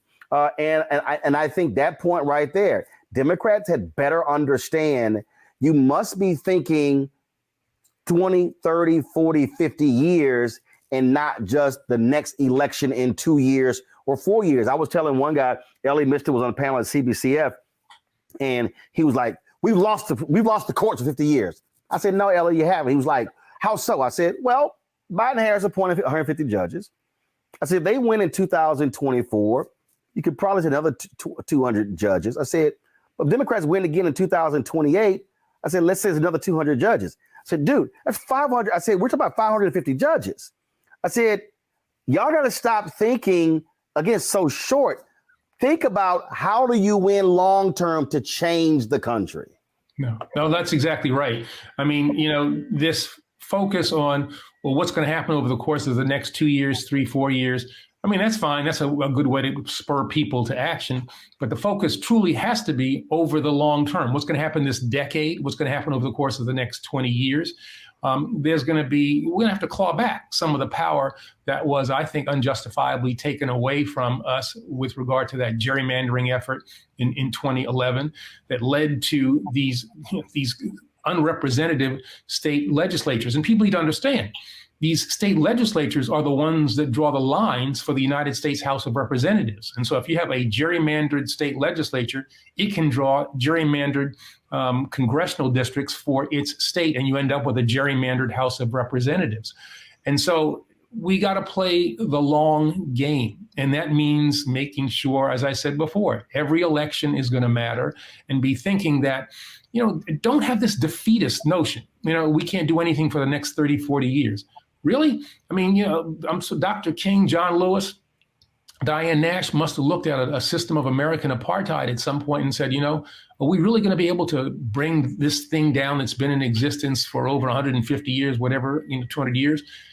And yet they did. They played the long game. It didn't happen over the course of a month or just a couple of years. It took a long time for it to happen. And we have to have that same attitude, that same commitment, that same commitment to long-term change, which means long-term action. We need, not a moment, we need a movement. And that's what I am committed to doing. Are you, when we talk about this here, on this particular front here, when y'all first started planning this redistricting strategy, how did you go about it? And what I mean by that is you throw a map up on a wall and then you say, look, what's low-hanging fruit? What's sort of going to require a lot of work? And then what's going to be really, really hard? And let's sort of go about this strategy that way. Because a lot of people, whenever we have these conversations, even when I studied the civil rights movement, people talk about the speeches, they talk about the results. I always want to know the strategy. I always want to know what thought process went into how this got done. What was the focus? Yeah. I mean, to go back to what you said before, we had a state by state strategy. Put the map of the United States up there, see where you saw the worst examples of gerrymandering, both political and racial gerrymandering, and then try to identify in each state who was really important. Governors always matter. State legislators matter. State Supreme Court justices matter. We found, for instance, that in Ohio, the auditor in Ohio matters. Secretaries of state matter. Again, not a lot of attention had been placed on them before. And so he said, all right, we got to make sure that we elect people to those positions in the states that we're going to focus on. We didn't have a strategy that said we're going to be focused on Idaho or Utah. If we can do some things there, we will. But there are places like Michigan, Ohio, Wisconsin, Pennsylvania, Virginia, the states in the South, where we can really have an impact. So we had an electoral strategy. We also said, all right, where is it that we can bring lawsuits? that will be effective. Identified those places and what will be the legal strategy that we would use. And then also we said, all right, where are the places where if we just get people focused on this issue, raise the consciousness of the people about the importance of redistricting, the negative impacts of gerrymandering, where, if we bring that to people's consciousness, where can we have an impact as well? So we had this multi-pronged strategy in a variety of states, but that focus, we started up in January of 2017. And the focus for those first few months, that first year, was all about strategy. What is it that we're going to do? Where are we going to do it? How are we going to do what it is that we say we want to do? How are we going to implement this? How are we going to raise the money for it? And then by late 2017, and then since then, we've been out there, and I think that we have been pretty effective. I know we've been doing pretty well because Republicans are attacking us as using their usual unhinged stuff. Oh, here comes Holder again and Obama, and they're doing all kinds of negative things. And when I start to see those articles, I know that they're starting to feel the positive impacts of the things that we have been doing. I love your whole point about the folks who go, oh, woe is me. And I must say, Eric, my God, that's the one thing that probably just drives me crazy about lots of Democrats. And I just really think of people, and I say this about young folks and others, and understand, look, you ain't got the stuff you got today because it happened in 6 months. Right. I mean, it was literally clawing. It was a slog to sit here and just grab, the terrain piece by piece. It wasn't just like, came in and man, we just carpet bombed the joint. Here we go, we won. No, that's just not how these things happen. And then people tell me, well, Roland, we don't want to sit here and hear that where, it's going to take time, but that's real. No, it is real. I mean, it's not something that happens overnight. People should be impatient. But that impatience should drive you to action, not despair. If you're not optimistic, it seems to me that pessimism leads to inaction. Optimism leads to involvement. And so I look back and see that America's better now than it was 50 years ago, better than it was 50 years before that. It's not yet at the place where we need to be, but people gave up their lives.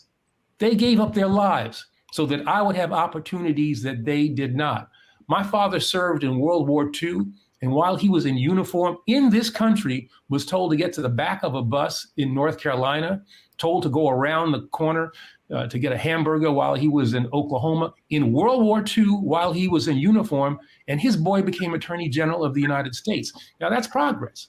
It didn't happen overnight, but that's the kind of progress that we have to fight for. We have to play the long game. We have to understand that it's going to take some time, but don't be satisfied and say, well, it's going to be sometime in the future. No, I fight for change now, understanding that it may take a little longer than a day, a year to get it done. But we owe a great deal to people who sacrificed for us, and we dishonor that legacy if we don't commit ourselves to the kind of action that they were prepared to engage in, and we sacrifice the future of people who will come after us unless we do our part now to protect our democracy and to advance the cause of civil rights. Hold tight 1 second, going to break. We come back, I want to talk about your book on this very issue, folks. We are talking with the former Attorney General Eric Holder right here on Roland Martin Unfiltered on the Black Star Network. Back in a moment.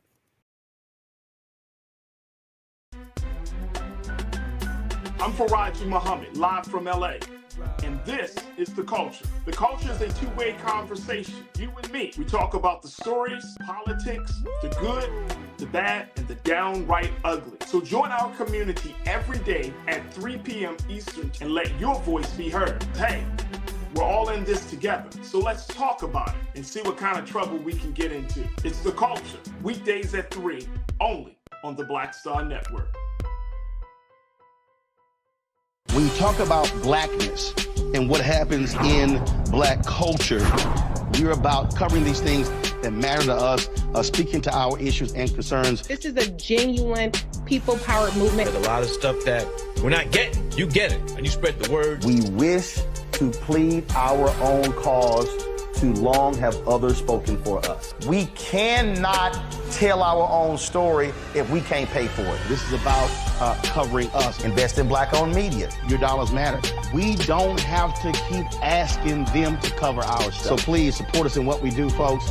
We want to hit 2,000 people, $50 this month, raise $100,000. We're behind 100,000, so we want to hit that. Y'all money makes this possible. Checks and money orders go to P.O. Box 57196, Washington, D.C. 20037-0196. The Cash App is $RM Unfiltered. PayPal is R Martin Unfiltered. Venmo is RM Unfiltered. Zelle is roland@rolandsmartin.com.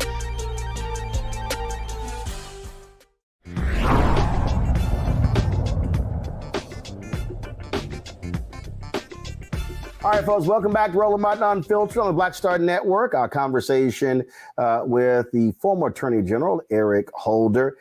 Folks, he's got I call it a new book, came out last year, but if you don't know about it, it's new.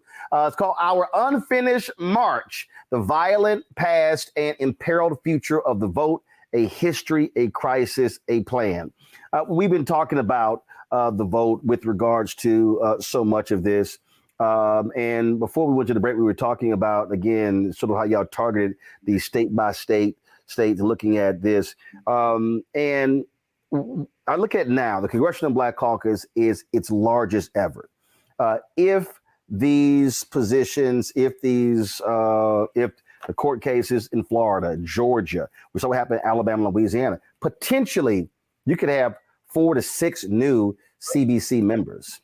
And obviously we see what Republicans are doing in North Carolina, trying to gerrymander. We see what's happening in Wisconsin. We see what's happening in New York State as well. And I sort of try to explain this to people. Understand, when we talk about representation and 58, it could be 60 plus members of the Congressional Black Caucus. We're now talking about billions and billions of dollars coming into areas that before didn't exist. That's sort of how I try to explain to people why this matters. They're like, well, man, I don't know what another position means. I'm like, trust me, the difference between there likely being a black Democrat and a white Republican in that position has a direct impact on money from the federal government coming to those 700,000 residents that make up a congressional district. No, that's exactly right. I mean, you look at what Democrats did when they were in charge of the United States House of Representatives, and they put in place measures that reduced the level of childhood poverty in this country by 50%. 50%. And that happened almost like overnight. And then Republicans take over, don't reauthorize the program. And we are now seeing the levels of childhood poverty and hunger go up. And so, these things really, really matter. People need to understand that in a lot of ways, this is about power, and for too long, I think Democrats and progressives have been unwilling to say that, we want power, and then to use that power, not the way Republicans do, but for the good of the people. But this notion of, well, I'm a little squeamish about saying, I'm seeking power and I want to use power. We got to get over that, because the reality is that if you have good people with power, they can do good things for the vast majority of the people in this country. And we certainly saw that when Democrats were in charge of the House of Representatives. We see it in state legislatures where Democrats have power and they expand Medicaid, and poor people get health coverage. Rural hospitals are supported as a result of the expansion of Medicaid. And this is something that's extremely popular. Has not happened in Wisconsin because of the gerrymandered Republican legislature there. It hasn't happened in other states, even though the people want it to happen because of gerrymandering. With these folks who only have to worry about a primary and not a general election, they do things inconsistent with the desires of their constituents and suffer no political consequence. That's one of the most pernicious parts of gerrymandering. It really hinders progress that people want to see happen, but the minority of people who have these gerrymandered representatives stop it from actually occurring. And that's why I think that as you talk about the history of the vote, especially when you say the violent past, but also, I dare say, the violent present. Here's why. And I keep reminding my listeners and my viewers this. When Donald Trump was complaining in 2020 about losing, he kept mentioning 4 cities. He kept saying Fulton County, which is Atlanta, Philadelphia, Detroit, and Milwaukee. When they did a partial recount in Wisconsin, the Trump campaign, and that partial recount was only in Milwaukee. And I keep telling people, January 6th was about them being pissed off that Black people turned out in huge numbers. And I tell folks, don't make any mistake about it. That was about how dare, because remember, he was thanking Black people in 2016 for not voting. He was not saying that 4 years later. Yeah, I mean, January 6th has a whole bunch of things that drove people to do really unbelievable things at the Capitol that day, and then subsequent to January the 6th, these election deniers. A lot of it has to do with, people of color turning out in really significant numbers. It also has to do with young people turning out in really significant numbers. And, they have since that time tried to put in place measures that are going to make it more difficult for African Americans, Hispanics, young people to vote. And so we've got to be prepared for a fight that really is about what kind of America are we going to have? This is a changing America. This nation is becoming more brown. That's just a fact. I think we say 2050, they're going to be more people of color than white folks in this country. I think it's now come down to 2043. And that can be really a source of strength for this nation. It makes us more competitive around the world against more homogenous nations, or it can be a source of great division if it is used by politicians to try to stoke, fear and divisiveness among the American people. And so that's what these elections are all about. What kind of America do you want? That's what the 2024 election is really going to be about. This is all elections matter, but the 2024 elections are really about our democracy more than anything else. Are we going to have a true democracy in this nation? What kind of America are we going to have? And so you tell me you're not voting, or that you don't care, or that it doesn't matter, you're getting on the wrong side of me. Because again, that doesn't honor the legacy of those who sacrificed before, and it flies in the face of just logic about what kind of country we're going to be if Republicans and these MAGA Republicans take over. On that particular point there, as you were laying this out, we say our unfinished march.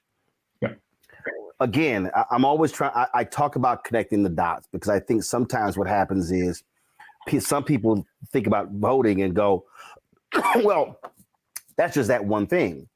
But there's a direct correlation between representation, voting, resources, bridges, schools. Oh, yeah. I mean, we can start sitting here, just start going like connect. And then when I hear the people who go, no, we got to do for self.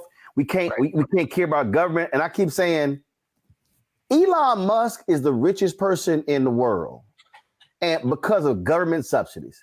So I'm like, and I'm like, so y'all can miss me with all that, pull yourself up, because corporations in America, oil companies, tech companies, you name it, they all look to the government for assistance and help.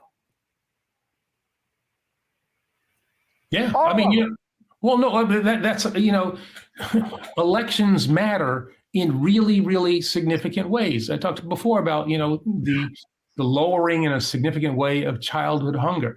And you're right, there's trillions of dollars, billions and trillions of dollars that get distributed by the federal government. And the question is, where does that money go, and for what purpose?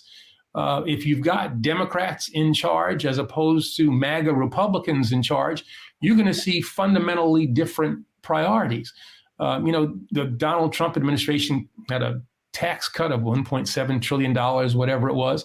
That money was designed to help corporations and fat cats. as opposed to helping the American people, those people who need the greatest amount of assistance. And so elections matter. Your vote matters. If your vote didn't matter, if you're an individual and you think your vote didn't matter, why the hell do you think they're trying to make it so difficult for you to exercise that vote? They understand, the other side understands how important an individual vote is, how important a collective effort by particular communities are. They understand all of that. And so we've got to be just as smart as they are, just as committed as they are, and play the long game as effectively as they have. I like it when you laid out there when you said a history, a crisis, a plan. And the thing that is interesting, and I'm like it drives me sort of crazy. I explain to people, because you said it, if your vote wasn't so powerful, why would we be trying to stop it? But not using it actually strengthens them in trying to stop us. And so when folks say, I don't see any changes, so therefore I'm going to sit the re-election out, I'm saying what you're actually doing, the thing that you say you don't like, that's what actually helped create the supermajorities. That's what actually helped create the takeover of Supreme Courts. That's what helped in my native Texas taking over the school, the Board of Education, and now controlling curriculum, and now being able to throw out certain books. Ron DeSantis is not the governor of Florida if Andrew Gillum picks up 31,000 votes. Right.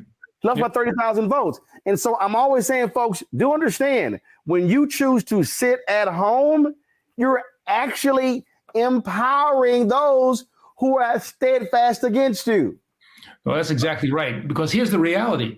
There are more of us, that is people who agree with, from my perspective, progressive principles, than there are MAGA Republicans. There are more of us than them. If we vote, we win. It really is as simple as that. Now, it's going to be. And they've actually said it. They've said if we allow ballot drop boxes and we send absentee ballots out, we will lose. Right. Yeah. I mean, so, all right, we vote, we win. And here's what you say is really, really important. If we don't participate in the process, we create a vacuum that gets filled in by people who are less committed, who are less focused on the needs of people of color in particular. We get people who are less committed to our democratic system, and they will be the ones who will decide, the direction of the nation in terms of policy. They'll be the ones who decide how elections are actually held. They'll be the ones who decide, who gets federal funds and who gets the necessary financial assistance. That's the vacuum that you create by not participating in the system. And it's something I think that is irresponsible. It's just irresponsible. Your first responsibility as an American citizen, I think, is to simply vote. I've held a number of titles in my life. I've been Attorney General, Deputy Attorney General. I've been a judge.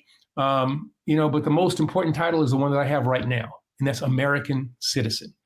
And the most important thing I can do as an American citizen is to fight for our democracy. And the most fundamental way I can do that is to vote, and to use whatever power I have to get other people to vote as well.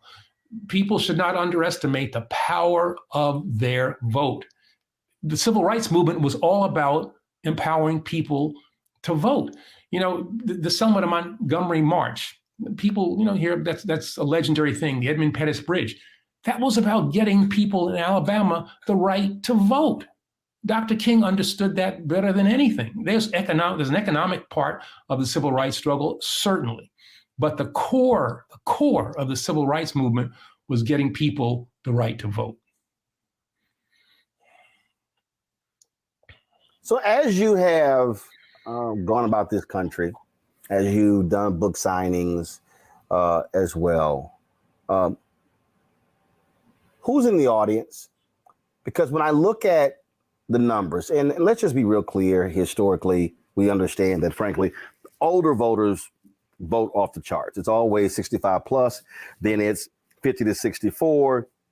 But as you go down, it gets less and less and less. And one of the things, and this is not about gaslighting, millennials or Gen Z, I use the opposite. I say all the time, hey, y'all got the numbers.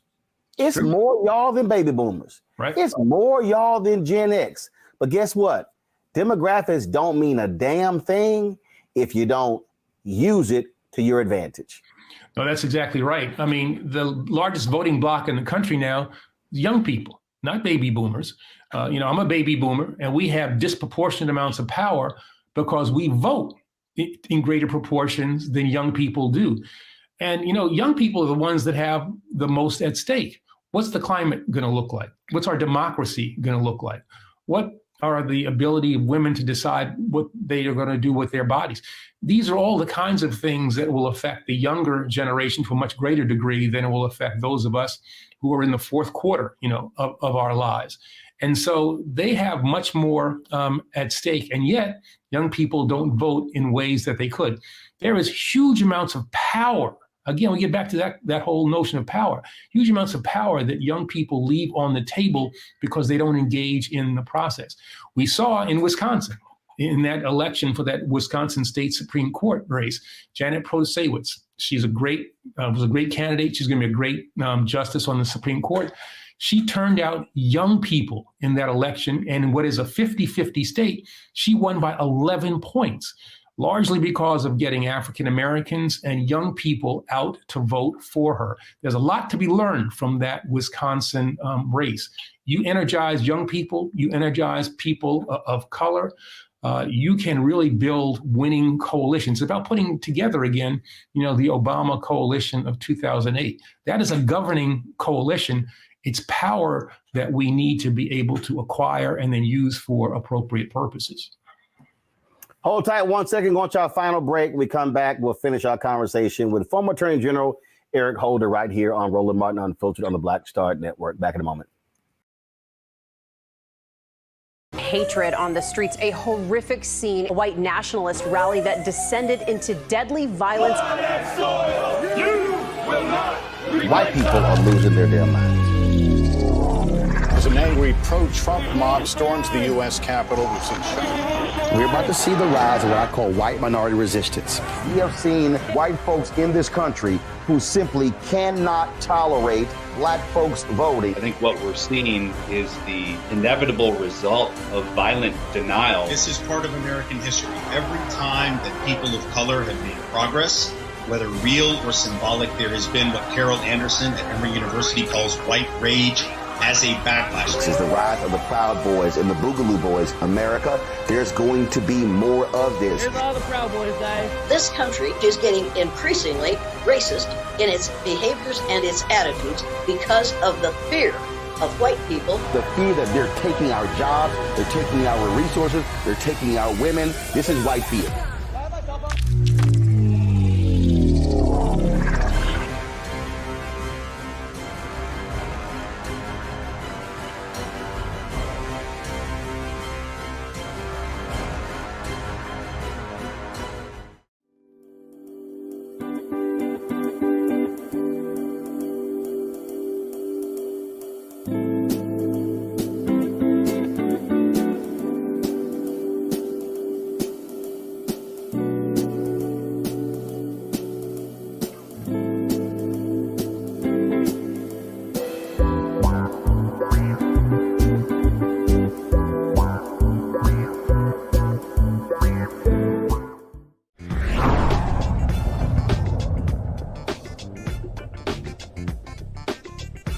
All right, folks, welcome back to Roland Martin Unfiltered on the Black Star Network. We're talking with former AG Eric Holder. He is involved in the redistricting effort. It's a long-ass title. What's that long title? The National Democratic Redistricting Committee, better known as the NDRC. All right, see all them acronyms. It's like NDRC, DSCC, DCCC, DGA, all them acronyms. All right, so let's just let's survey. Because it was so funny. I was sitting here and I was commenting under a post from Amanda Seals, and she said, "Hey, okay, Roland, you're right. What should we be doing?" Because she said, "Yeah, we get it. You were and are right now. Based on your knowledge, can you provide any actions, ideas on how to manage this reversion of rights?" And we were talking about because it was a video she posted about the Eighth Circuit. And so I said, well, yeah, first and foremost, you got to keep the Senate, you got to keep the White House. And so as you look at the map, as you look at the success that y'all had so far, where should we as African Americans, where should we be looking at, focusing on? What states, what positions? Yeah, I mean, the focus for us now, certainly, we had that big win in Alabama. We will, I think, have another one in Louisiana. Big decision that helped us at the state and federal level in Georgia. I think we're going to do fine in Florida in the courts. Wisconsin, we've had a victory there. I expect that you'll see a lawsuit there to try to break up that gerrymander. In Ohio, there's going to be a ballot measure at the end of next year, November of next year, to really do away with the legislature drawing the lines and put in place a system, an independent commission to draw the lines. We'll see what happens in the New York State case and whether the independent commission can redraw the lines there as well. But I mean, I think this problem of gerrymandering is one that we're going to have to focus in a whole variety of states, not just in the South. This is something that is not only Southern, it's Midwestern, it's far Western. And so those are the places, Virginia, Pennsylvania, Michigan. These are places that are going to be a continuing focus for us. We're in an era now of almost perpetual redistricting. We used to do it just once every 10 years and for a year. Yeah, but it was with my state. It was not Dick Armey, that other dude, Tom DeLay. Tom DeLay. They did it in the middle of a 10-year deal, and in fact they were helped by Black Democrat Ron Wilson, whose name is still mud in Texas, especially in Houston, because it created a congressional district that he thought he was going to win. He got mollywopped. And that's why we got Judge Al Green. And since then, they don't care. Their whole deal is the moment we get power, we're taking over. Look at North Carolina. They took over the state Supreme Court. They chose to go back and reopen 3 cases that the court had just decided and flipped it in the first month. Right. Yeah. When they get power, they wield power. Right. I mean, North Carolina is a great example of that. They win state Supreme Court races there and go and reverse basically a Supreme Court precedent that was only months old, and that allows the Republicans to do some really serious gerrymandering that I fear we're going to have to deal with yet again. Even though we beat them before, we're going to have to go back into North Carolina and try to beat them yet again. And, that whole notion, as I was saying before, of perpetual redistricting is something that people need to take into consideration. And this is pretty amazing. If you look at the maps in 2014, the congressional maps, those maps have not been the same for any election cycle. That is every 2 years since 2014. 2016 was different than 14, 18, 20, 22. Every one of those maps has been different because of perpetual redistricting. And that's why, again, we've got to play the long game. Don't just show up every 10 years and think, all right, now it's time to redistrict. No, we got to prepare for Republicans trying to do things mid-cycle or even beyond mid-cycle every year. We got to protect the gains that we have made, and we got to put in place reforms so that the system is simply more fair. And that's all I'm fighting for. I just want it to be fair, because if it's fair, I tell everybody, if it's fair, Democrats and progressives, we will do just fine. We don't have to cheat. We don't have to put our thumb on the scale like Republicans have to do. Well, a perfect example, look at Wisconsin. Democrats win a special election by 11 points. That we call that's a blowout these days. Right. And the Republicans threatened to impeach the Democrat that won if she dared participate in a political gerrymandering case. Why? Because they know they're going to lose, because Democrats now control the Wisconsin State Supreme Court 4-3. Right. Yeah. I mean, it's an amazing thing. Janet Protasewicz runs a great case, makes, essentially, talks about her concerns about reproductive rights, her concerns about the state of democracy in Wisconsin. Doesn't say how she's going to vote in a particular case. And yet Republicans are so afraid that even before the case is before her, they said they're going to impeach her. I mean, think about that. She wins an election by 11 points, and what's their reaction? We'll impeach her. Oh, I mean, this is how far they have gone. And, they think there's an arrogance there. there's a belief that they should have the right to make all the calls. They have a right to power. That's their view, and they're afraid of having other people who might have power and do things differently. But that arrogance that they have, that their views are the ones that have to prevail, that they're the only ones who should have an ability to decide, is something that we've got to be prepared to fight, and fight as strongly as we possibly can. Again, when you're looking at that map, first of all, huge wins in Alabama, huge wins in Louisiana. Now, granted, this is not what your organization is focused on, but what I keep saying is you can't have Louisiana, the second blackest state in the union, and the turnout is horrendous. So y'all are fighting these battles in court, but I'm like, black people, we got to be showing up in these races. Republicans, they had 3 runoff races on Saturday. They won all 3, including state treasurer, including secretary of state, and state attorney general. They now control all statewide races in Louisiana. We see what that has meant in Texas and Mississippi and Alabama. We see what it's meant in Florida. And so I'm just also saying to our people, we can't have our legal warriors winning in the courtroom, and then when it comes to actually showing up, then we're not turning up. I would say that look, we got to be focused on the North Carolina Supreme Court. Yep. That's a perfect place where when Dems took control of the Supreme Court, they ruled against racial. They called it racial gerrymandering. They stopped Republican legislation from doing a whole bunch of stuff. Now they control the House, the Senate, and the Supreme Court. Now they can overrule the governor anytime they want. Yeah, and that's about playing the long game. All right. So they took over the Supreme Court with those Supreme Court victories, I guess, last year, the year before. And so long game tells me, all right, so when's the next Supreme Court race the next Supreme Court races in North Carolina? And I think that takes us all the way up to 26 and then 28. And so we need to start planning now. Get the best candidates who will run the best campaigns and make sure they're adequately funded so that we can have in place people who will call, these cases on the facts and the law and based on, good precedent. One thing I would say about our organization, we're a legal organization and we bring a lot of lawsuits. But we also focus on, preventing voter suppression, and we also focus on turnout, because what you said is exactly right. I can put in place, great structures through bringing, lawsuits.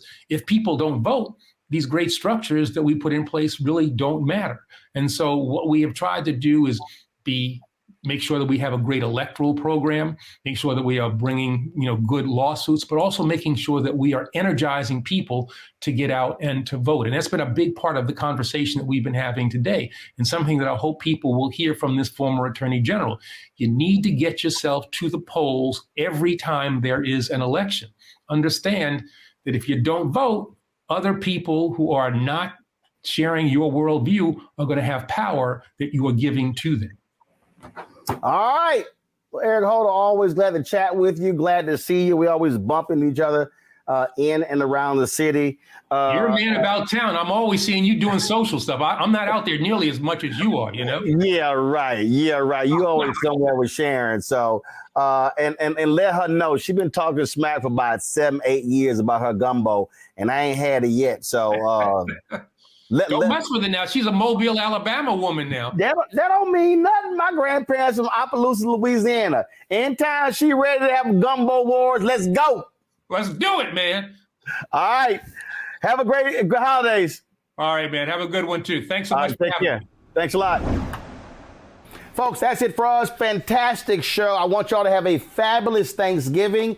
But don't think that, look, although we're not going to be live on the show, we've got some great content lined up for you. Some great generational conversations. Janetta B. Cole, President Emerita. She, of course, is the president of Spelman and Bennett College. Well, she sits down with activist Tiffany Lofton. Trust me, it is an amazing conversation. SNCC leader Charles Cobb and Philip Agnew. I got rapper Chris and Chuck D. I got Bree Newsom, Reverend William Barber, Cliff Albright sitting down with former Atlanta Mayor and Ambassador Andrew Young. Folks, it is some unbelievable conversations, and Brittany Pagnett sits down with former Labor Secretary Alexis Herman. You will not be disappointed with these conversations, folks, so be sure to check those things out over the next couple of days while we take some time off with our staff and get ourselves revived and re-energized, hanging out with our families for Thanksgiving. So again, I hope you all enjoyed this show. Please support us in what we do by joining the Black Star Network, Bring the Funk Fan Club. Send your check and money orders to P.O. Box 57196, Washington, D.C., 20037-0196. Cash App, $RM Unfiltered. PayPal, R Martin Unfiltered. Venmo is RM Unfiltered. Zelle, Roland at RolandSMartin.com. Roland at RolandMartinUnfiltered.com. Also, be sure to download the Black Star Network app. Apple phone, Android phone, Apple TV, Android TV, Roku, Amazon Fire TV, Xbox One, Samsung Smart TV. Be sure to get a copy of my book, White Fear, How the Browning of America is Making White Folks Lose Their Minds, available at bookstores nationwide. Download the audio version, yes, I'm reading it, on Audible. And be sure to watch our 24-hour, 7-day-a-week streaming channel. We're on 4 fast channels, including Amazon News. You can check it out, go through Amazon Fire to get to Amazon News. You can tell Alexa to play news from the Black Star Network. Plex TV, Amazon Freevee, Amazon Prime Video. All right, folks, you have a great Thanksgiving. Be well. Holla! Folks, Black Star Network is here. Oh, no punches! I'm real revolutionary right now. Support this man, Black Media. He makes sure that our stories are told. Thank you for being the voice of Black America, Roland. Hey, Black, I love y'all. All momentum we have now, we have to keep this going. The video looks phenomenal. See, there's a difference between Black Star Network and Black-owned media and something like CNN. You can't be Black-owned media and be scared. It's time to be smart. Bring your eyeballs home. You dig?